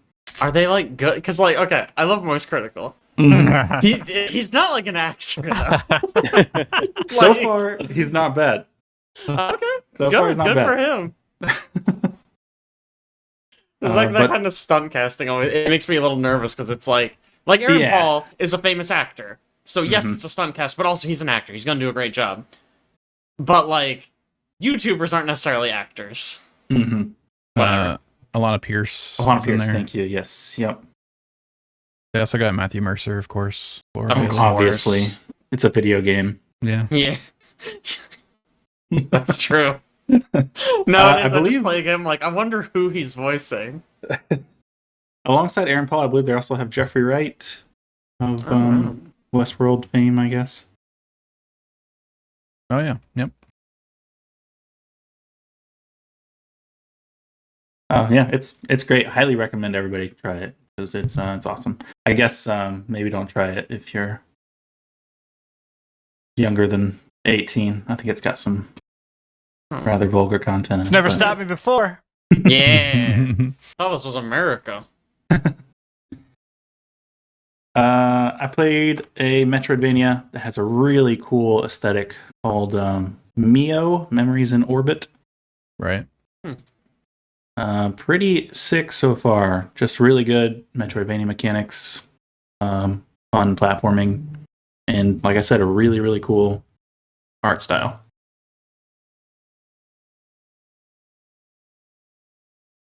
I played Ninja Gaiden Ragebound. Ooh. Is that the 2D one? It is the 2D one. Okay. It is made by the Blasphemous devs, actually. Huh. It's like way faster than those games. Makes sense. I mean, those games are pretty slow. Yeah. It is a lot of fun though. I like it a lot more than when I played the first Blasphemous game. I felt like, I don't know, I got frustrated with that game. This game is like lightning quick. A lot of enemies die in one hit. Some of them, they have a cool mechanic where there's certain enemies that will have like a buff on them, and if you kill them, you get buffed up and can kill anything in one hit. Oh. And there's two different types. There's like a blue one and a red one. If you kill the blue ones with like your normal slash attack, then you get the buff. If you kill the red ones with your special attack, you get the buff. So you have to like keep that in mind.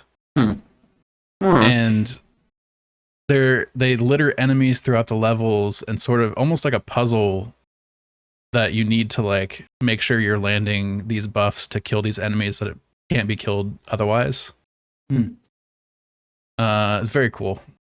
And then you can also just like climb on walls and climb on ceilings, and you have a pogo mechanic where you do like a spin in midair and can bounce off of enemy projectiles or enemies or a lot of basically anything, like a lot of stuff.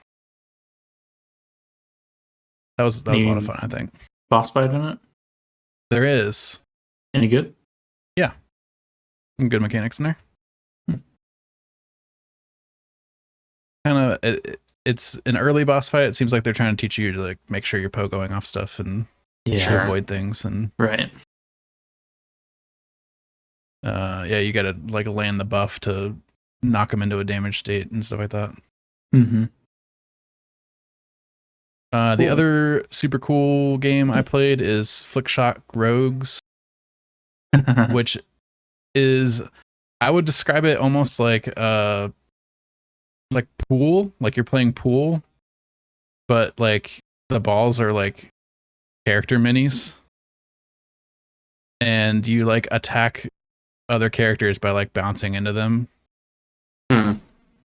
And it's a roguelike, so you get like a bunch of neat upgrades. So you get two characters to play with at the same time, and you can switch between them on the fly. And the first one is like you just slam into somebody and it does damage. The second one is you land near somebody and then it does damage and AoE around them. And so you kind of set up like bouncing yourself around this stage to land in specific areas to make sure you're doing efficient damage and avoid enemy attacks that are telegraphed as to happen after your turn goes. It was delightful. I had a lot of fun with that one. You get cool upgrades like if you hit a guy, he catches fire, and then if he touches anybody else, he catches them on fire. And like there's like a thorn upgrade where like you can put thorns on a person, and then if they hit anything, then the thorns detonate. You get a lot of these like cascading effects that a bunch of stuff starts blowing up, and it's very satisfying. Boss fights in that too. Cool stuff.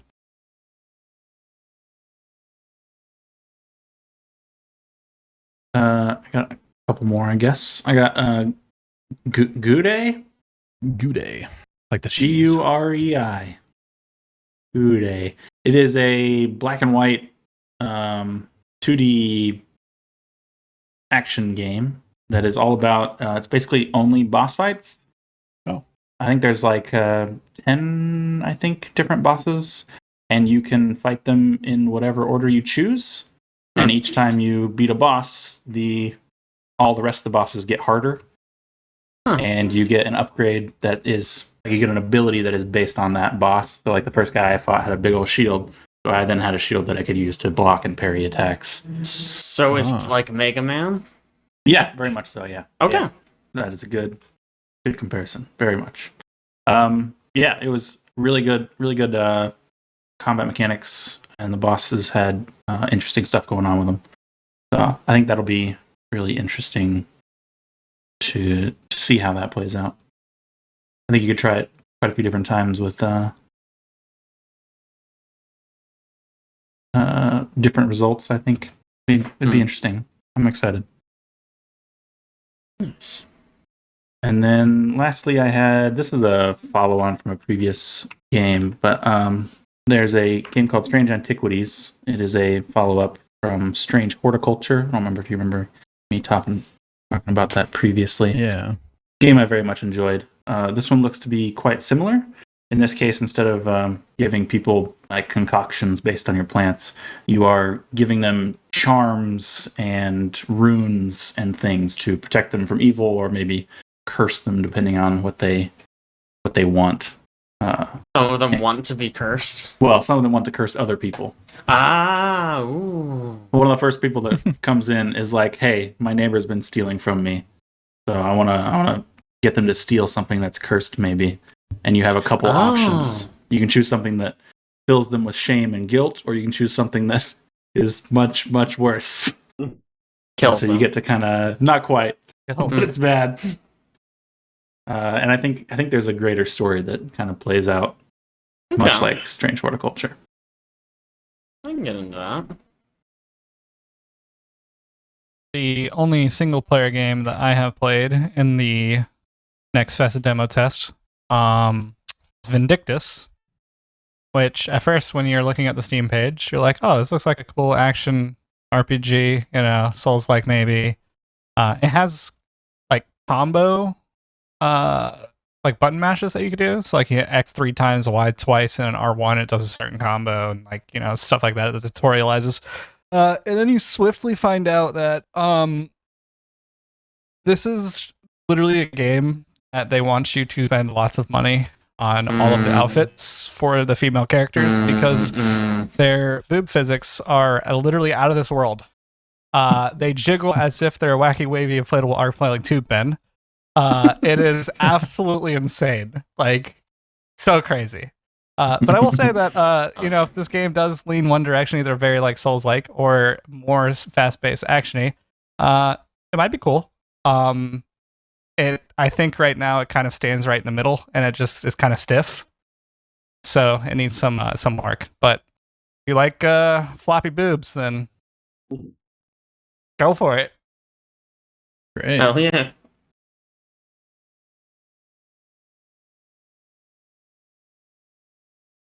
Did you want to talk about what is it, Starlight Revolver? Is that the one that you're the anime really bad game? It wasn't that. I mean, it was just bad. It wasn't nothing special about it. Yeah, okay. It's just regular bad. It was just it was bad. just bad. Just bad. We had a night where we went through a bunch of co-op ones, and many of them were not great. Yeah. Mhm. Well, we land on like Abyssus was pretty good. Abyssus was pretty good. Yeah. What was fun. the? I guess we could talk about Abyssus and then what Mountain Whisper Mountain Outbreak? Oh yeah, I'll talk about Whisper Mountain Outbreak for sure. This is pretty cool. Is it just 3-player co-op? I think it supports 4. I Okay. think 4. Yeah. It's co-op. That's and really weird in this day and age. 4-player Right. co-op. Never heard of that. I was Right. A guessing little 3. too many. Yeah. You get different guns throughout the runs that you can select at the beginning of a run and go in. You get to select 3 different like class style perks, so like wind or darkness or fire, and then it kind of just like starts going down that tree. It'll either be your primary fire, your secondary fire, or your grenade or ability, whatever it's called. And so, for instance, like one run I had darkness on my primary fire, I had lightning on my secondary fire, and then I had every time I threw a grenade, I had a chance to spawn tentacles around the map. So that was kind of cool. You just kind of go through room to room, picking up those perks, roguelike, and so you lose all that at the end. And then we found a shotgun through the run, so I was able to use that next run. And there's like bosses, and it's just cool. It's like your typical roguelike kind of playstyle with first-person shooter perks and stuff. Yeah, I would put it quite similar to I lost the name of it. Gunfire. Gunfire Reborn. Thank you. Yes. We all played Whisper Mountain Outbreak 2. I think I like this one the most. Right up my alley. It is a isometric survival horror game that is also 4-player co-op. It has built-in in-game audio that it wants you to use for things like radios and being muffled through doors and things. But essentially, it plays out a lot like a Resident Evil game if you played one isometrically. So there's a lot of survival horror elements of maintaining your ammo across multiple characters and fighting zombies. And then there are a bunch of like puzzles mixed in with like doors that have codes that need multiple pieces of information that you can share between the cooperative players. I really, really enjoyed it. Thought it was really cool. I would like to play more of it once it's out. You want to know my favorite part of that game? Oh yeah. All you can hear if somebody's in the next room. There's proximity chat, but if somebody goes through a door and you don't follow them, you can just immediately start hearing. It's not like a natural drop off. It's like it's a binary. Yeah, on or off. There was one time though where I basically played a trick on myself, like, saying, "Hey, that door right there, you're super quiet in that door, so go in there." So I started yelling because Alex and Caleb were like, "Wah, wah, wah," to me, but I wasn't to them, so they could just hear everything I was saying while I was like trying to troll them, and it was backfired. Yeah. couple bugs with the voice chat. We had a run where Caleb had a radio and I had a radio, and the way you sound over the radio is terrible. It's so bad, so radiofied. But for some reason, I was bugged to where I only heard Caleb like that, even if he was standing right next to me. Oh, I only heard you on the radio as well. Don't you worry. Man, that was not fun. That's a really cool. It is an interesting concept though, that game. Mm-hmm. My favorite one that we played was Mycopunk. Oh, yeah, that was a good one. Which is actually coming out pretty soon. We were like, maybe we just pick this one up, maybe. But that is another shooter. It seems like it's going to be like missions that you run with like objectives. Like we played the game where we had to call in a orbital cannon and destroy an enemy ship that was in orbit around the planet. Yeah, the kind of meta gameplay seems very Helldivers-esque. Yeah, so that's the objective, but the whole time there's a bunch of really weird creatures chasing you down, trying to kill you. You have these strange guns that kind of have special abilities. There was one gun that we were using, it was kind of like a DMR, and then if you shot it enough, it powered up and turned into a trace rifle. And there was like a shotgun that I didn't use properly at all, but its whole thing was you're supposed to bounce the shells off of surfaces to hit enemies, and then if you did that, you got you lit them on fire. The movement is very, very fast. You can slide for forever. There's a lot of characters that have movement abilities, and you can use those in co-op. Like Chad had a ability where he just put a stake in the ground that had a big pole, and at the top there's like this ball, and you can press interact and you would just grapple to it, and he could just put that down for us. That was cool. And I had a personal grapple, and at one point I needed to get really high, and I grappled off of Chad's and then used my personal grapple and was able to kind of double hop up to the objective. There's some nice co-op opportunities there. The creatures that you're fighting against are super weird and abstract and have like a bunch of strange weak points, and you can like knock parts off of their bodies and stuff. Very cool.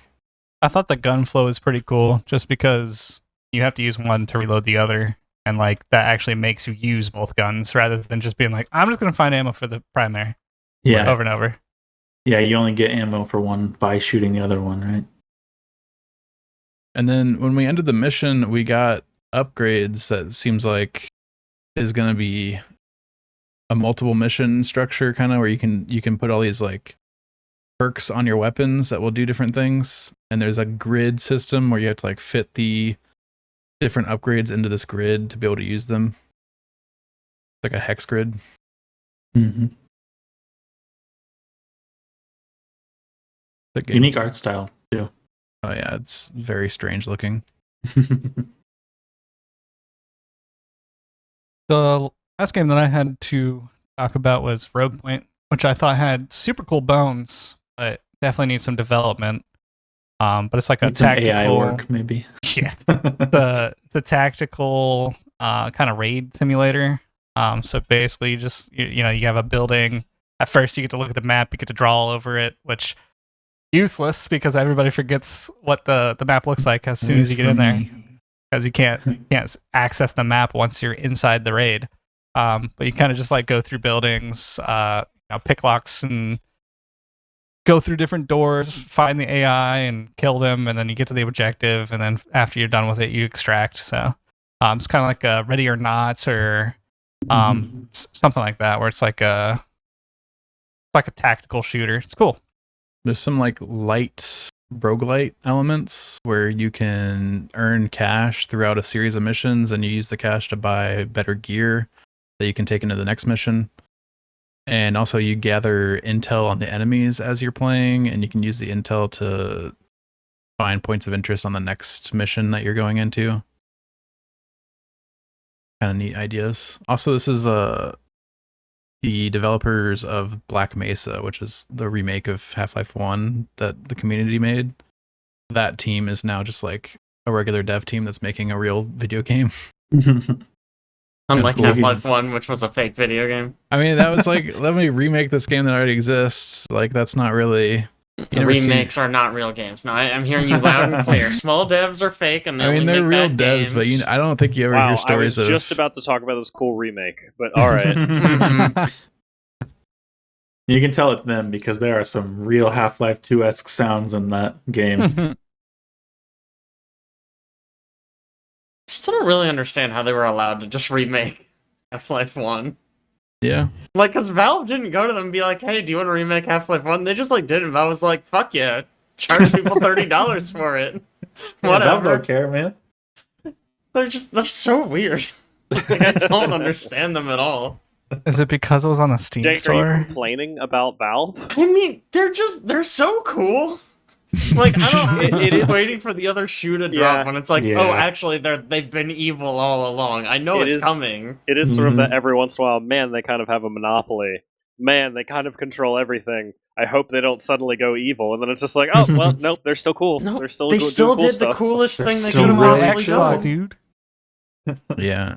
What did you say? When Gabe Newell dies and they do an IPO and then they have stockholders. Oh, That's no. when it's gonna be over. Yeah.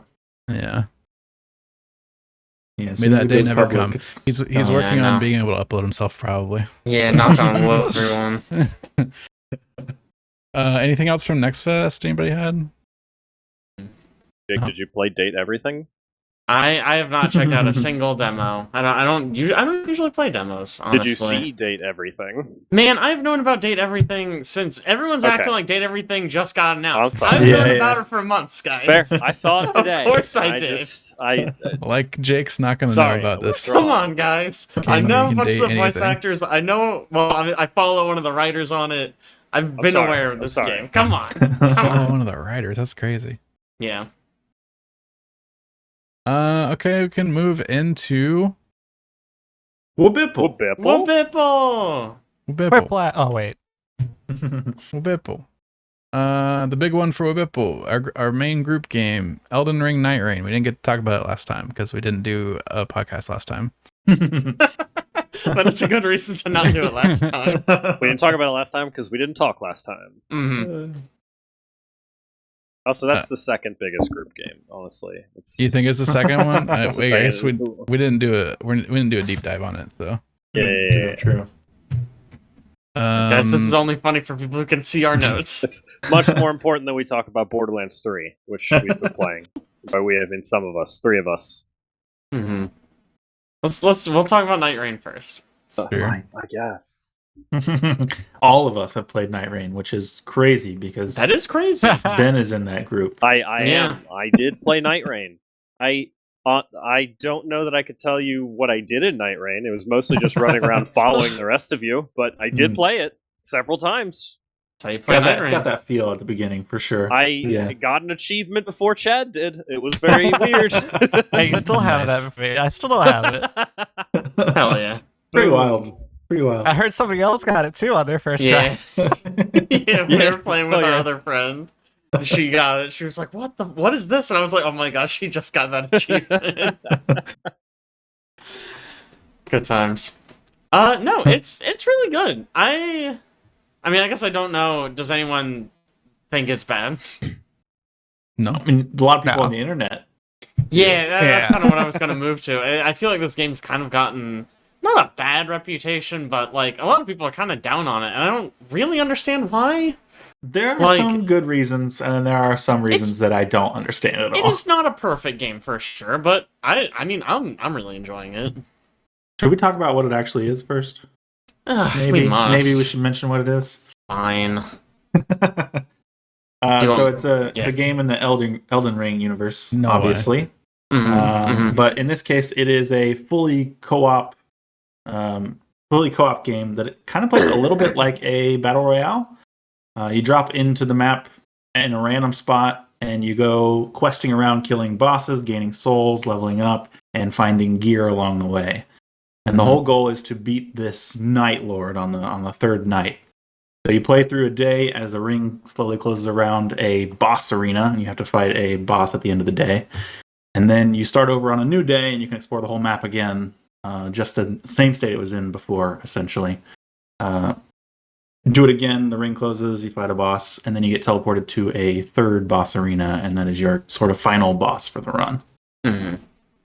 And there are 8 character classes. Each one has a passive ability, an active skill, and an ultimate ability that all just have cooldowns and charge up over time. And they're all very unique, I think. There's only a couple that I don't particularly jive with. Yeah. What I think is really cool about having the character classes is it gives you an opportunity to try different, I think a problem Souls games have a lot of the time is you start the game and you say, oh, okay, I'm going to do a strength build. And then you only use strength weapons for the entire game. And then, 20 hours in, they go, oh, here's an item that lets you respec. And it's like, well, guess what, motherfucker? I only know how to use these weapons because I specialized in them 30 hours ago. That's too bad. But this game gives you a really good opportunity to be like, oh, I've never used a shield in Souls-likes. But here's a character that's based all around using a shield. Nice. I'll get to kind of see what that playstyle is like. Oh man, being a wizard was always too intimidating, but here's the wizard class, and if I go out and it sucks, I've only wasted 30 minutes instead of hours and hours and hours. Mm-hmm. Right. I think it's a very clever design decision.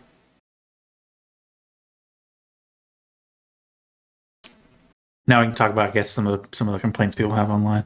Yeah.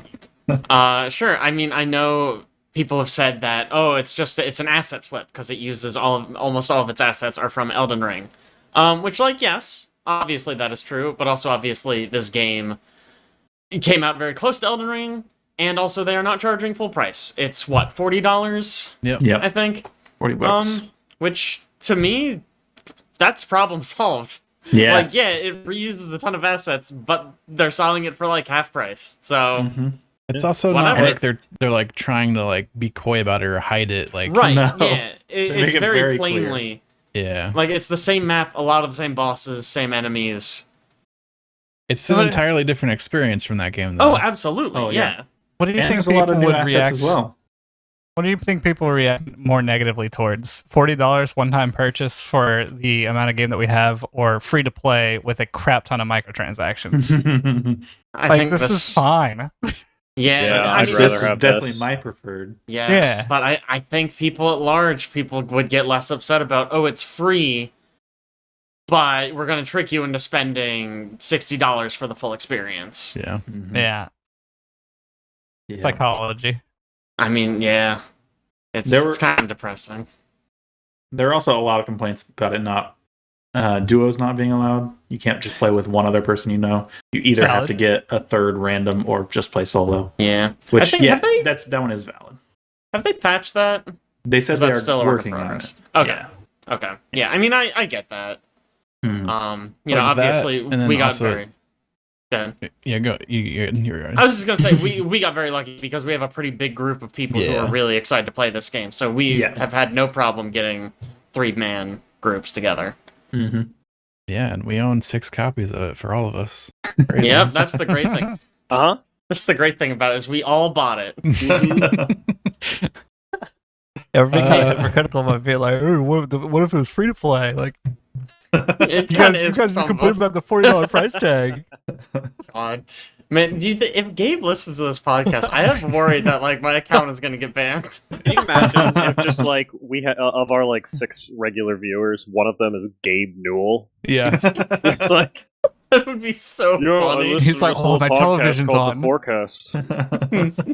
He's on his yacht playing Sand King and Dota, listening to the forecast. Oh man, it's the bi-weekly forecast. Let's go. Wait a minute, are they sharing games without paying for them? We're all a family, Gabe.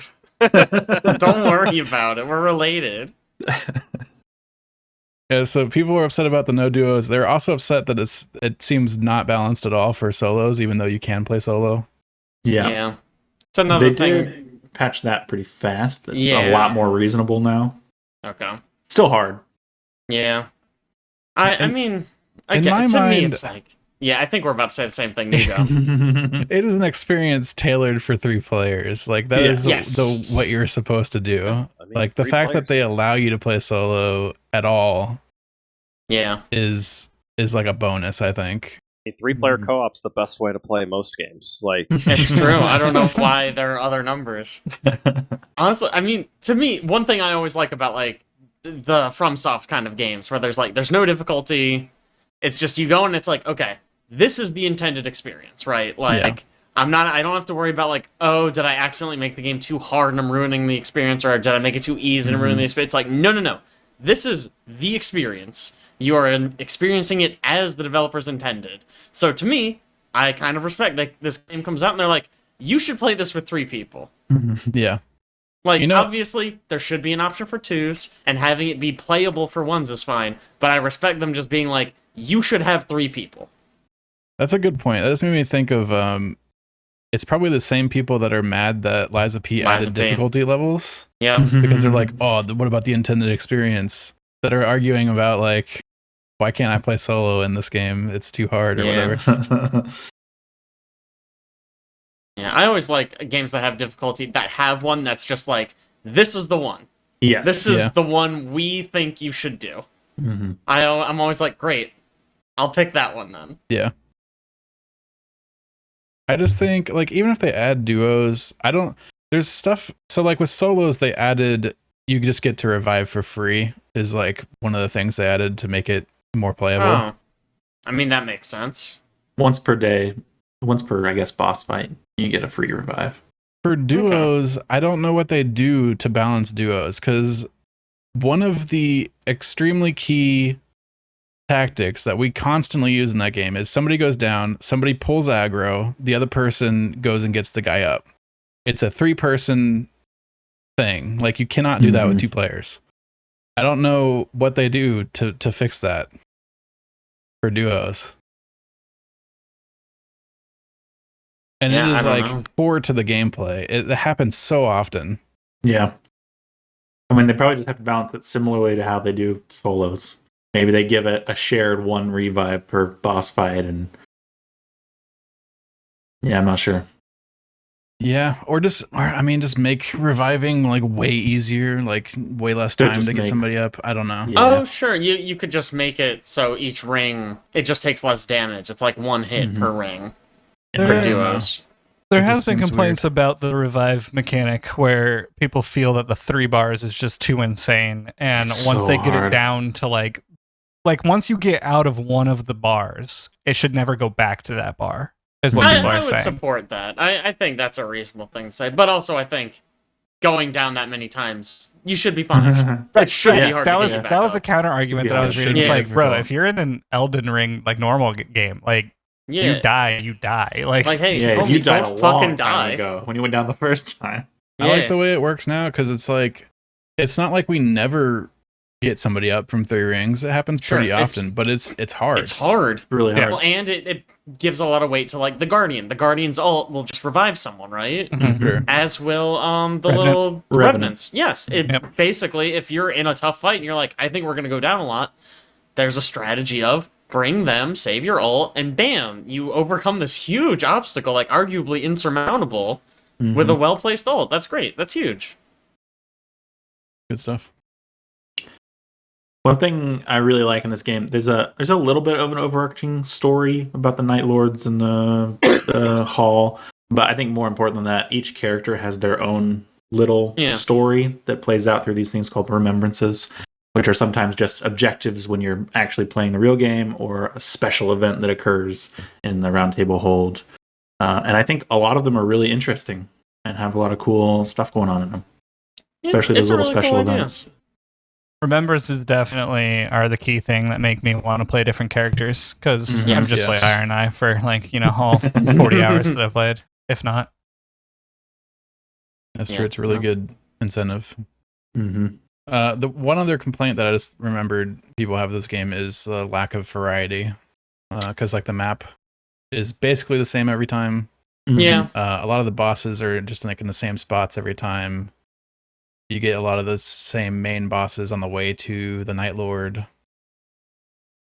I feel like the rebuttal for that is game just came out. I'm sure they'll develop more. They'll probably add more bosses, more buildings. I mean, they could just add infinite amount of the assets that they flipped.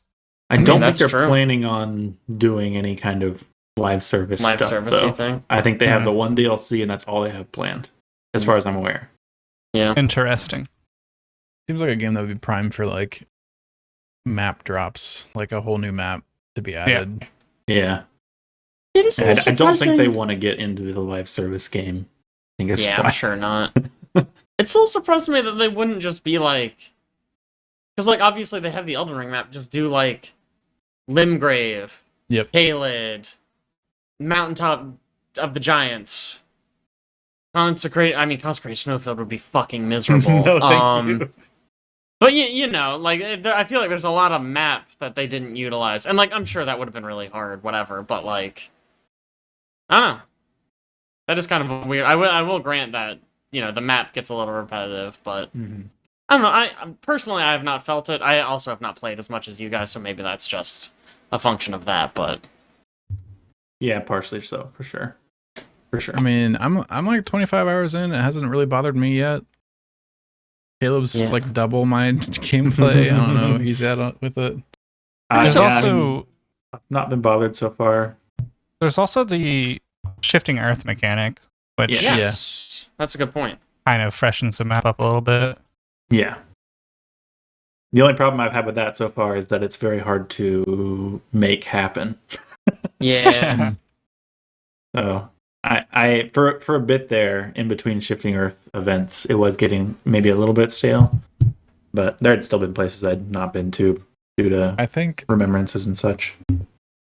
I think the shifting earth stuff is I think there's 4 of them, and they happen throughout the progression of the story, going through the bosses.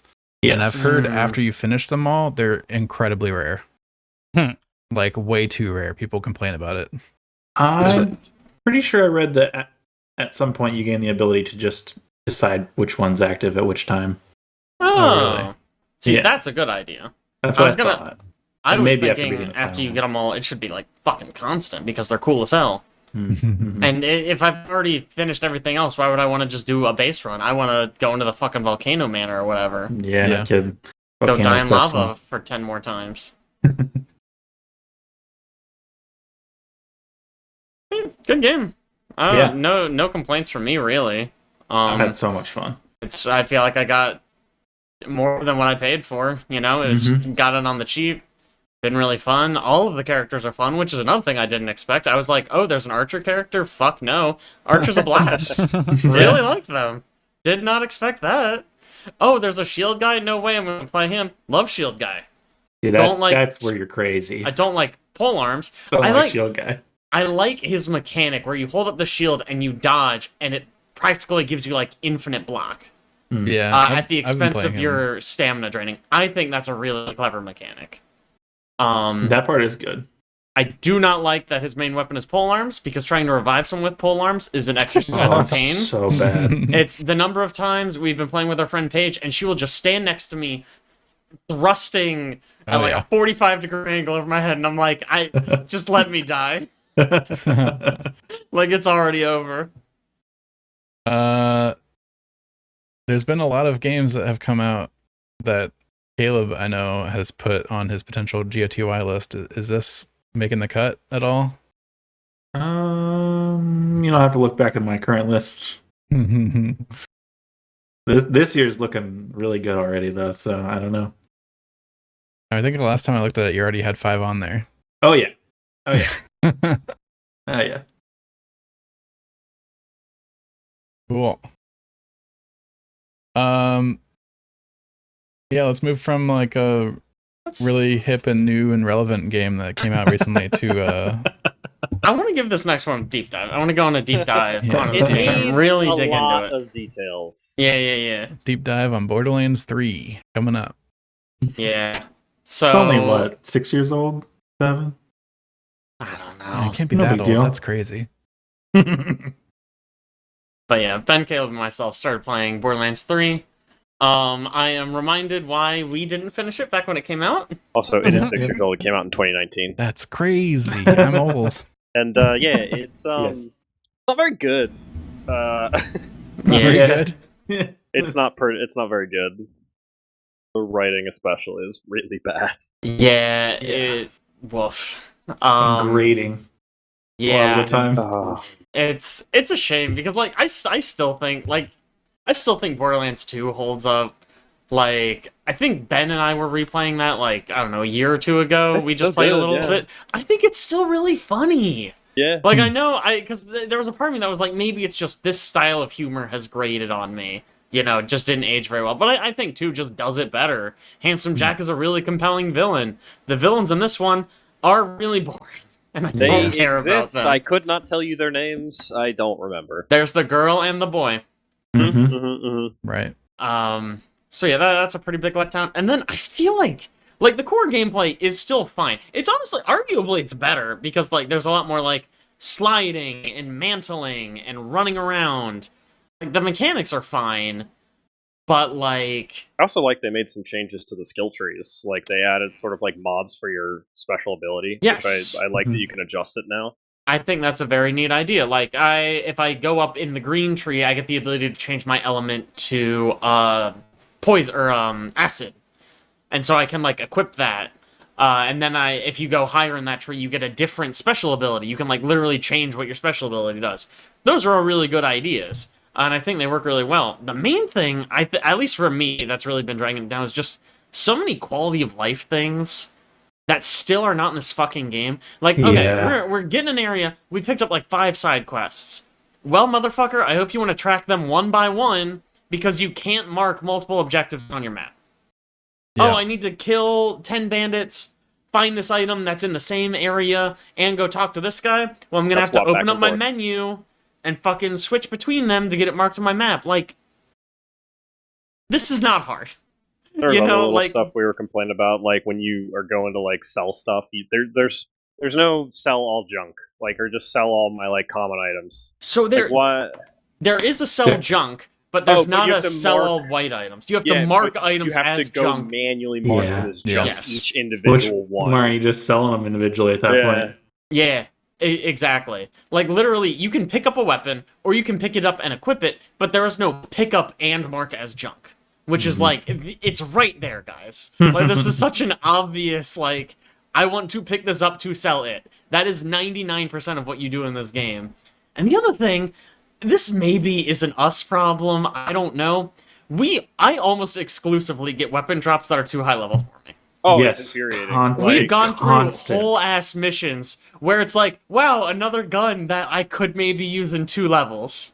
Huh. Like what? Hope I don't- remember when I level up later. and literally, I did some research on it, and the best I can see is people going like, "Oh, well, you have to go do all the side quests first, and because you're under leveled for the main mission," which I could maybe a little believe if it wasn't for the fact that we're getting gear that's 2 levels above us, but the quest is having us fight enemies that are like 1 level below us, like the that- whole time. That is the Like- other thing. The difficulty is fucked. Oh, it's I so don't. easy. Like, It's insanely easy. Like, not that Borderlands has ever been like a ball buster. Like, it's never been like Yeah. a super hard game. But like, I don't So know, easy. man. It's like, It's kind of embarrassing. We're just like running up to people. We're getting like legendary drops like every 3 Constantly. weapons. And, It's wild. like to the point that it's just like literally like an hour in the game we were like, if it's not a legendary, I'm not even gonna bother looking at it. I don't care. Like I'm level 10, I have a legendary in every slot. It's like what's happening? I think they actually commented on that in the development of Borderlands 4, where it's like, when they revealed it, they said that, and I was like, what a weird thing to say. And now playing now 3, you I'm like, oh, understand. I get it. I understand why they said that. The other one, in addition to the writing being not good, the pacing is so much worse. Because I feel like in Borderlands 2, it was very much like you're just running from place to place. Like it's pretty quick. Run, you turn a quest, there's like a quick snappy dialogue, and then you keep going. This one, every time you go turn in a quest, I swear it takes a minute to a minute and a half of dialogue of them talking to you, and it like won't let you do anything until you finish listening to them talk. Like, it's so annoying, and like the frequency that it's like turn in a quest. Okay, while waiting for the next quest, you have to wait for this guy to walk across the room. He walks at the slowest speed possible, and he gets stuck on a piece of furniture, and you're just sitting there waiting for the NPC to figure shit out, and you can't move because you're waiting for the next quest. And if you get farther than 10 feet away, they just stop. Look around. I hate that. So you gotta babysit them. To me. It's just, it feels so much slower. Yeah. And also, okay, this is my last complaint, I think. The hub area. Hub areas, generally, you want them to be big, open, and easy to navigate. For story reasons, they decided that Borderlands 3 the hub area should be in a spaceship. But they were like, okay, what do spaceships look like? A lot of narrow corridors, and like dead-end rooms. So just and a lot of floors. Just a lot of floors. Yeah, it's like tall. Yeah, and the map floors. doesn't say like, it's here on the ground floor. It's like, it's here. So I walk up to it and I'm like, well, it's not here. Is it up? Is it down? How do I even get up or down? It's awful. It's really annoying. So yeah, this game's been fun. Excellent. I think we finished the last session of playing, and I was like, do we want to keep playing this? Like, it's not good. Yeah, I don't know. We'll see. I mean, it's still Borderlands. It's still fun enough. And like, I don't know. Make you excited for 4 because maybe they fixed a lot of these issues? I will be interested to see how 4 turns out. Let me put it this way. Before this is my first time playing Borderlands 3. Before I played this, I had been planning on basically buying Borderlands 4 the day it comes out. Now that I've played Borderlands 3, I'm going, nah, I'm going to give it a little bit and just check the reviews first. This has lowered my desire.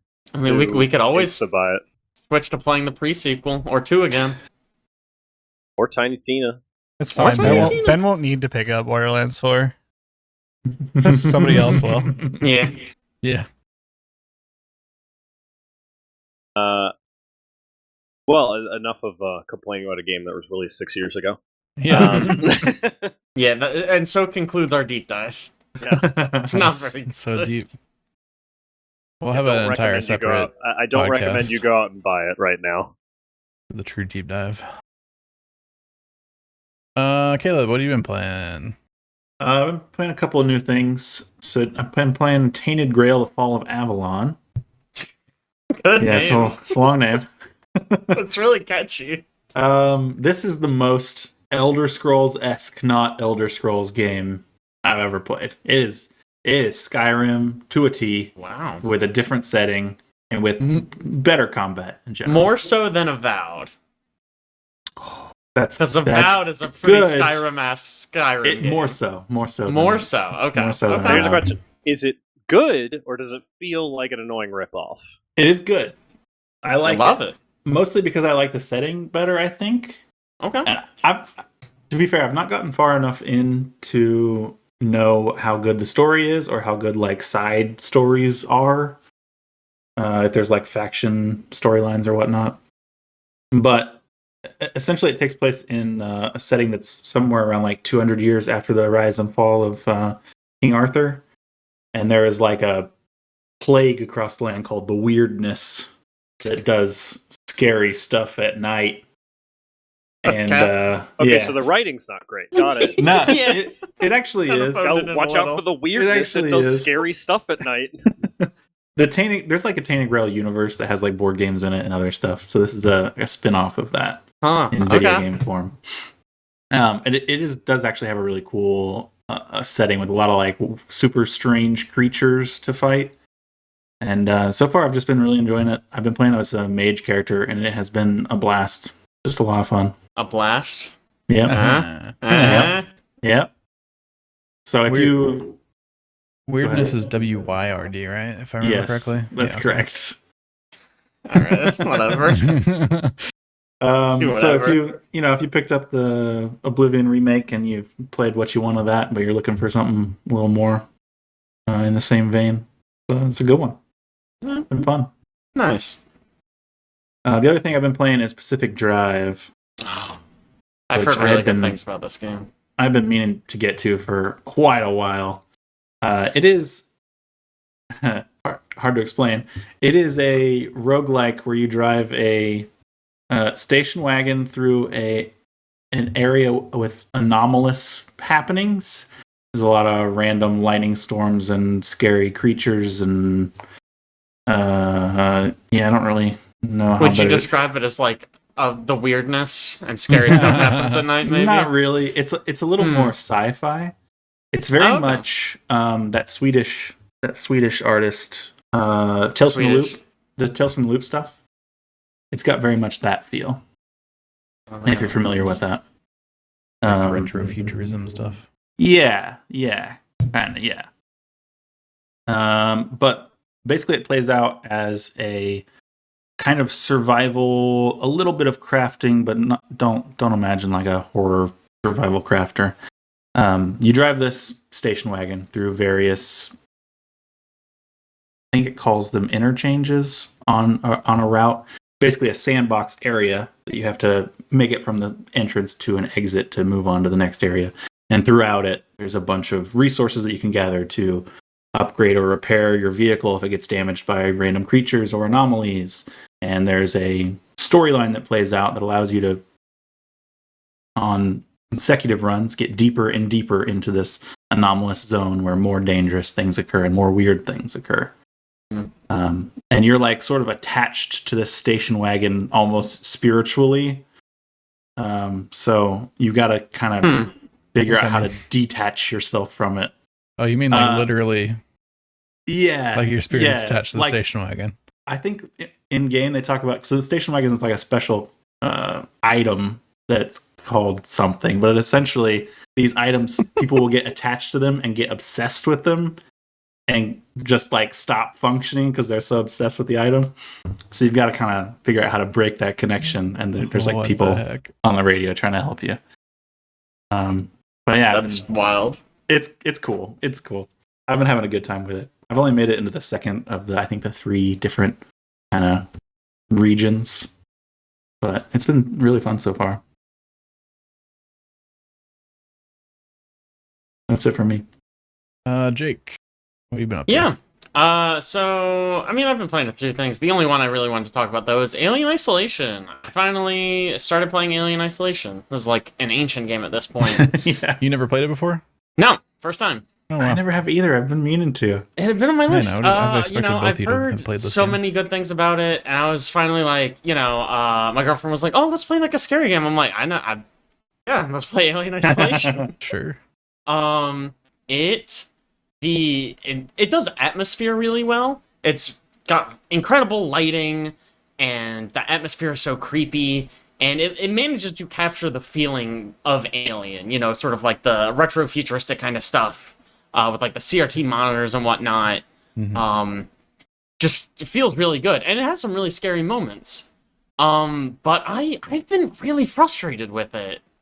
I've gotten stuck a lot, just getting like lost, which is really annoying. There was one part I got really stuck because like it has a tendency, so like you have a map, and the map will be like, okay, go over here, but it doesn't show you how to get there. So it's just like floating off the side of the map, And I just kept running, thinking like, okay, the door to that area must be over here somewhere. But it like wasn't. I had to go to like some other completely different door and go to a terminal to get a key to open a door. And I was just like, I don't know how the fuck I was supposed to know any of this. So that's been really annoying. I also had a really annoying moment where it didn't explain to me the locker mechanics. So you can hide in lockers, right? It's a horror game from this era where you can hide in lockers to get away from the scary thing, right? And so like I run away from the alien, I get in a locker, I'm sitting in the locker, alien comes in, I'm like, don't worry, baby, I'm in a locker. And then like text flashes on the screen for a second, and then the alien rips open the locker and kills me. And the text says, hold left trigger to hold breath. And I go, oh. This game has a breath holding mechanic. That's fine. So I load a save, go back, get chased by the alien, run a locker, hide. Alien walks up to the locker. I hold my breath. Some text flashes on the screen. He rips open the door and he kills me.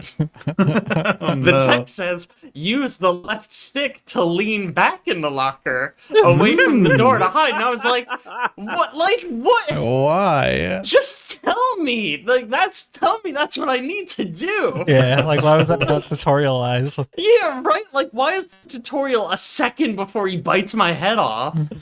Like, just tell me once before, man. Like, just put the text on screen anytime I get in a locker. I don't know, or at least the first time I get in a locker.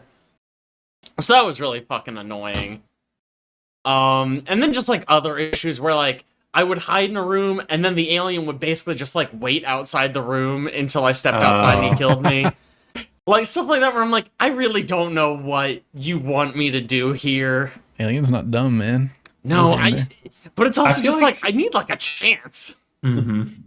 I feel like when this game came out, or shortly after, people were really liking the monster AI, the alien AI. Yeah, I mean, there probably is a bit of a skill issue here. Like, I have learned to get a lot more, like, liberal with the items I have, and using them sort of not for their intended purpose. Like, I crafted these flashbang grenades, and anytime I threw them at the alien, they did nothing and he just killed me.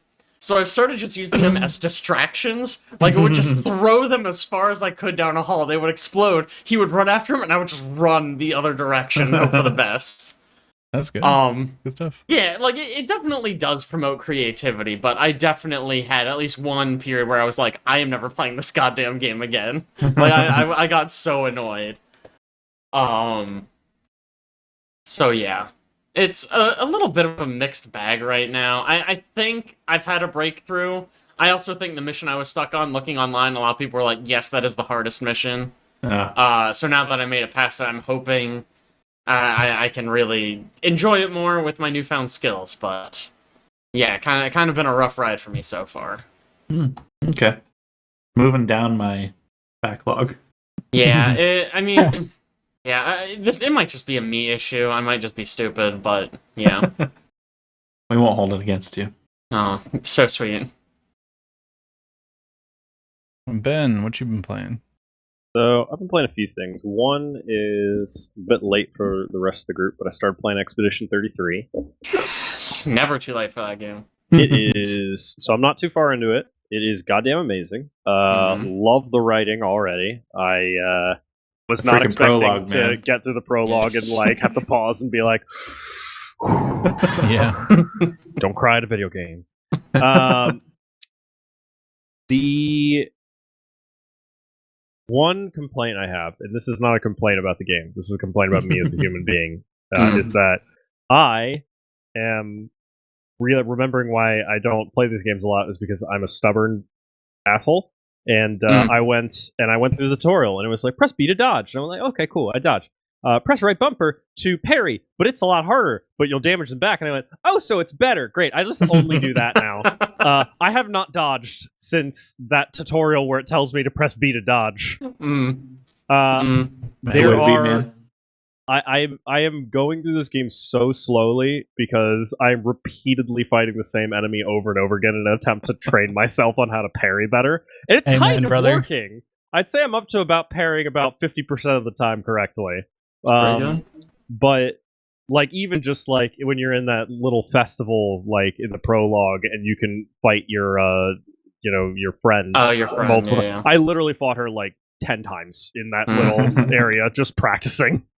So that has been interesting. And boy, does it feel good when you pull off one of the perfect parries on like one of the chain attacks. I'm just like, yes, this is what it was all for. It's very satisfying. It is so good, and I can tell it's got me hooked because I like. Has everybody here played this game? Mm-hmm. Okay, I suppose the very minor spoilers if there's anybody watching or listening. But Gabe? I literally got to the point where we first get to the island, and there's that cutscene where, like, you know, all the shit happens, and I went, I had to pause and go, I have 300 questions. What the fuck just happened? Yeah. Like, I I have so many, and then just Let the me scene tell you. after. Oh my god, just it keeps, That keeps hitting going, me. man. Just like every cutscene hits me, and I'm just like, I have questions, I'm invested, it's emotional. Oh my god, okay, it's amazing so far. The game keeps up like this. It's definitely on my game of the year list. Honestly, I think I'm going to be shocked if this is not our game of the year. I'm calling it right now. I think so too. This feels like a shoe-in to me. Guys, Silk Song comes out this year. My once I pick up my rogue ally. My only concern is that this is, my understanding is, it is a game where I have to manage a party, and as I've said many times, I hate having to deal with that. Where I have to like manage all the characters' builds and items and stuff like that. It doesn't seem too bad so far. I mean, it's only got 2 characters I'm managing right now, but I was reading a little bit about it, and it seems like one of those games where you have to keep cycling out different party members if you want to keep them leveling, because they don't level in the background. Yeah, I just didn't level. They do. It's just it's slightly slower. They level slower. Okay. Well, that also, makes me feel better. You don't have to manage too much. Like they have skills. But you don't have to spend them necessarily, and it's pretty easy. It's pretty easy tree. You just go in, okay, and they're basically fine. And you don't have to manage like armor or anything. Each person gets 1 weapon. That's it. Yeah, that is nicer. I don't have to worry about a bunch of gear. I just have to worry about stat points and skills. Yeah, it's fairly streamlined. It's I think it's pretty good. So yeah, really happy with that so far. Gonna keep playing that. Nice. Other games have been. Go ahead. Sorry, as an aside, on Game of the Year and Silk Song, we skipped the last podcast, and since Nightreign came out, I posted the one where we talked about Elden Ring for the first time, and Caleb's comment on it was, if Silk Song doesn't come out this year, then this will probably win Game of the Year. Caleb's gonna say that every year for the rest of our lives. That was so funny. That was in, what, 2022? Yeah. If Silk Song doesn't come out this year, I don't think it will. That's man. When I heard that, I was that like, was "This early is in the year perfect." that the Elden Ring came out, so there was plenty of time for it to possibly. Hey, there's still plenty of time for it to possibly. It just won't. Yeah, I'm not holding my breath for before holiday. They said before holiday. They didn't say before holiday 2026. There it is. Yeah, true. Sorry, Ben. What else have you been playing? Very good. Quick one. I finally beat Split Fiction. I've been going through that pretty slowly because I've been playing with Liz. Just, I think we've talked about it plenty of times. I thought it was excellent. I had a lot of fun with it. I think they took It Takes Two and out a lot of the issues that we had with it, which wasn't that many. It was more, and I think we talked about it a bit before, but Liz coming into it as somebody who doesn't play a whole lot of platformers and stuff. It Takes Two was, I don't even think it was a lot trickier. I think they just did a better job in Split Fiction about quicker respawn times and respawning her closer to where, like, she fell off a platform.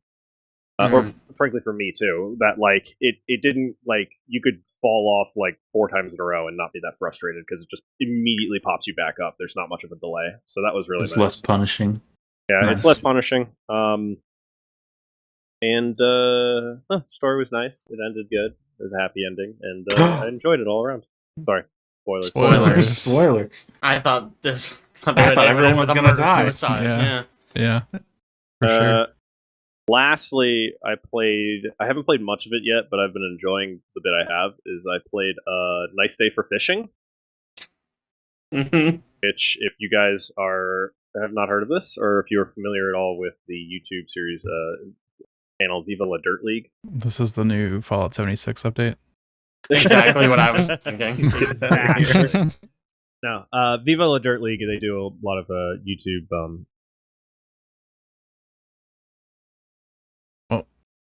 We lost. Uh-oh. We lost you. Yeah, we lost your audio there. Sorry about that. Am I back now? Yeah. Yes. Okay. Don't know where I cut off, but Viva La Dirt League. They did do a bunch of YouTube skits where they act like they're inside of an MMO, usually making fun of MMO mechanics. So, Nice Day for Fishing is a side-scroller sort of adventure game where you're playing one of their characters from their show, and like all of the NPCs are characters from their show. It is there's plenty of voice acting in it from the people on the channel, and it's been pretty fun. It's adventure-y with some comedy. You're playing an NPC who is a fishing NPC in their show, where all he does is walk by and say, "Oh, nice day for fishing," and then just keeps walking. And shit happens. He becomes a player character, and then it's fun, it's quirky, it's entertaining, and especially as somebody who watches their videos, it's really good. I think if you go into it and you don't watch their stuff, it's probably gonna be fine. Like I don't know that I'd go out of my way for it, but if you do like their stuff, I definitely recommend it. It's a very entertaining game that has a lot of references to their videos in good ways. That's all I got. Looking them up, I've seen some of their stuff before. Actually, I had no idea they They're had great. anything to do with this. I've never like sought out their stuff, but they show up in my recommendeds all the time. Yeah, that's kind of how I ran into them. They show up in like shorts and like recommendeds all the time, and then I started watching more of their stuff. But yeah, the game is like entirely voice acted by them, and I don't know who produced it or developed it, but it's pretty good. I like it a lot. Great. And Chad, what have you been playing lately, huh? What do you think? I've Destiny? been playing some Destiny. It's been fun going through the Ultimatum, Rite of the Nine stuff. It's the contest modes for Prophecies, Ghost of the Deep, and Spire the Watcher. So, been a cool experience. Kind of delving in and researching all of the new content coming, and not really getting prepared because you can't. Everything's basically getting pseudo sunset. But you know, well, we'll see how that works out. And then I picked up, well, rather, Xbox messaged me and was like, "Hey, you got this game, Gears of War Reloaded." So I redeemed it and then looked into downloading the beta and played a couple matches today. So it's I forgot how thick and like chunky the movement was for Gears 1, but man, it is something else. But it looks pretty. It's got some nice graphics now. So It's just a multiplayer beta? Yeah, it's just a multiplayer beta. Gotcha. It's strictly team deathmatch only right now. So Odd choice. yeah. I think Team Deathmatch became the staple, even though like Warzone and Execution was like the game mode to play. But I think because of like how many times you come back and stuff like that in Team Deathmatch, like I remember Execution was mostly what I played. I think. Yeah. Well, I didn't really play anything else we haven't talked about, so. Wow. What an anticlimactic end. I think that about wraps it up for today. We managed to get through all that in under 3 hours, which is nice. Certainly felt like longer, honestly. All right. I mean, if you want some more time, we could talk about Borderlands 3 some more. Yeah, let's get back in there. Throw some new fucking complaints. Let's do some character analyses on the villains. Really get into their They're streamers. Information on them. They're That's streamers. their gimmick. Fucking hell, they're miserable. They also, like, I feel like they're annoying, but they also haven't gotten a lot of screen time. And this is the part that kills me. The girl sounds exactly like Lilith. Exactly. So when she's just talking, I can't tell who the fuck is speaking. Very strange. Well, when Lilith talks, doesn't she pop up in like the weird FMV face? She does, which is also Sometimes. weird. Just the beginning. Only sometimes. Yeah. Also, it's very funny. Lilith splits between at the beginning of the game. She like shows down like lands in a fiery superhero explosion of fire, and then Yeah. like 2 scenes later, like somebody just walks up and just like kicks her in the head, and she falls over. Like, She gets jumped by 2 dorks and they kick her ass. Super inconsistent power scaling. Very. Great. It's wild. All right, well, tune back in 2 weeks for our dedicated Borderlands 3 podcast. For a Borderlands 3 deep dive, baby. We're We'll doing only it. be talking about Borderlands 3. All right, catch you next Love it. time. See ya. Bye.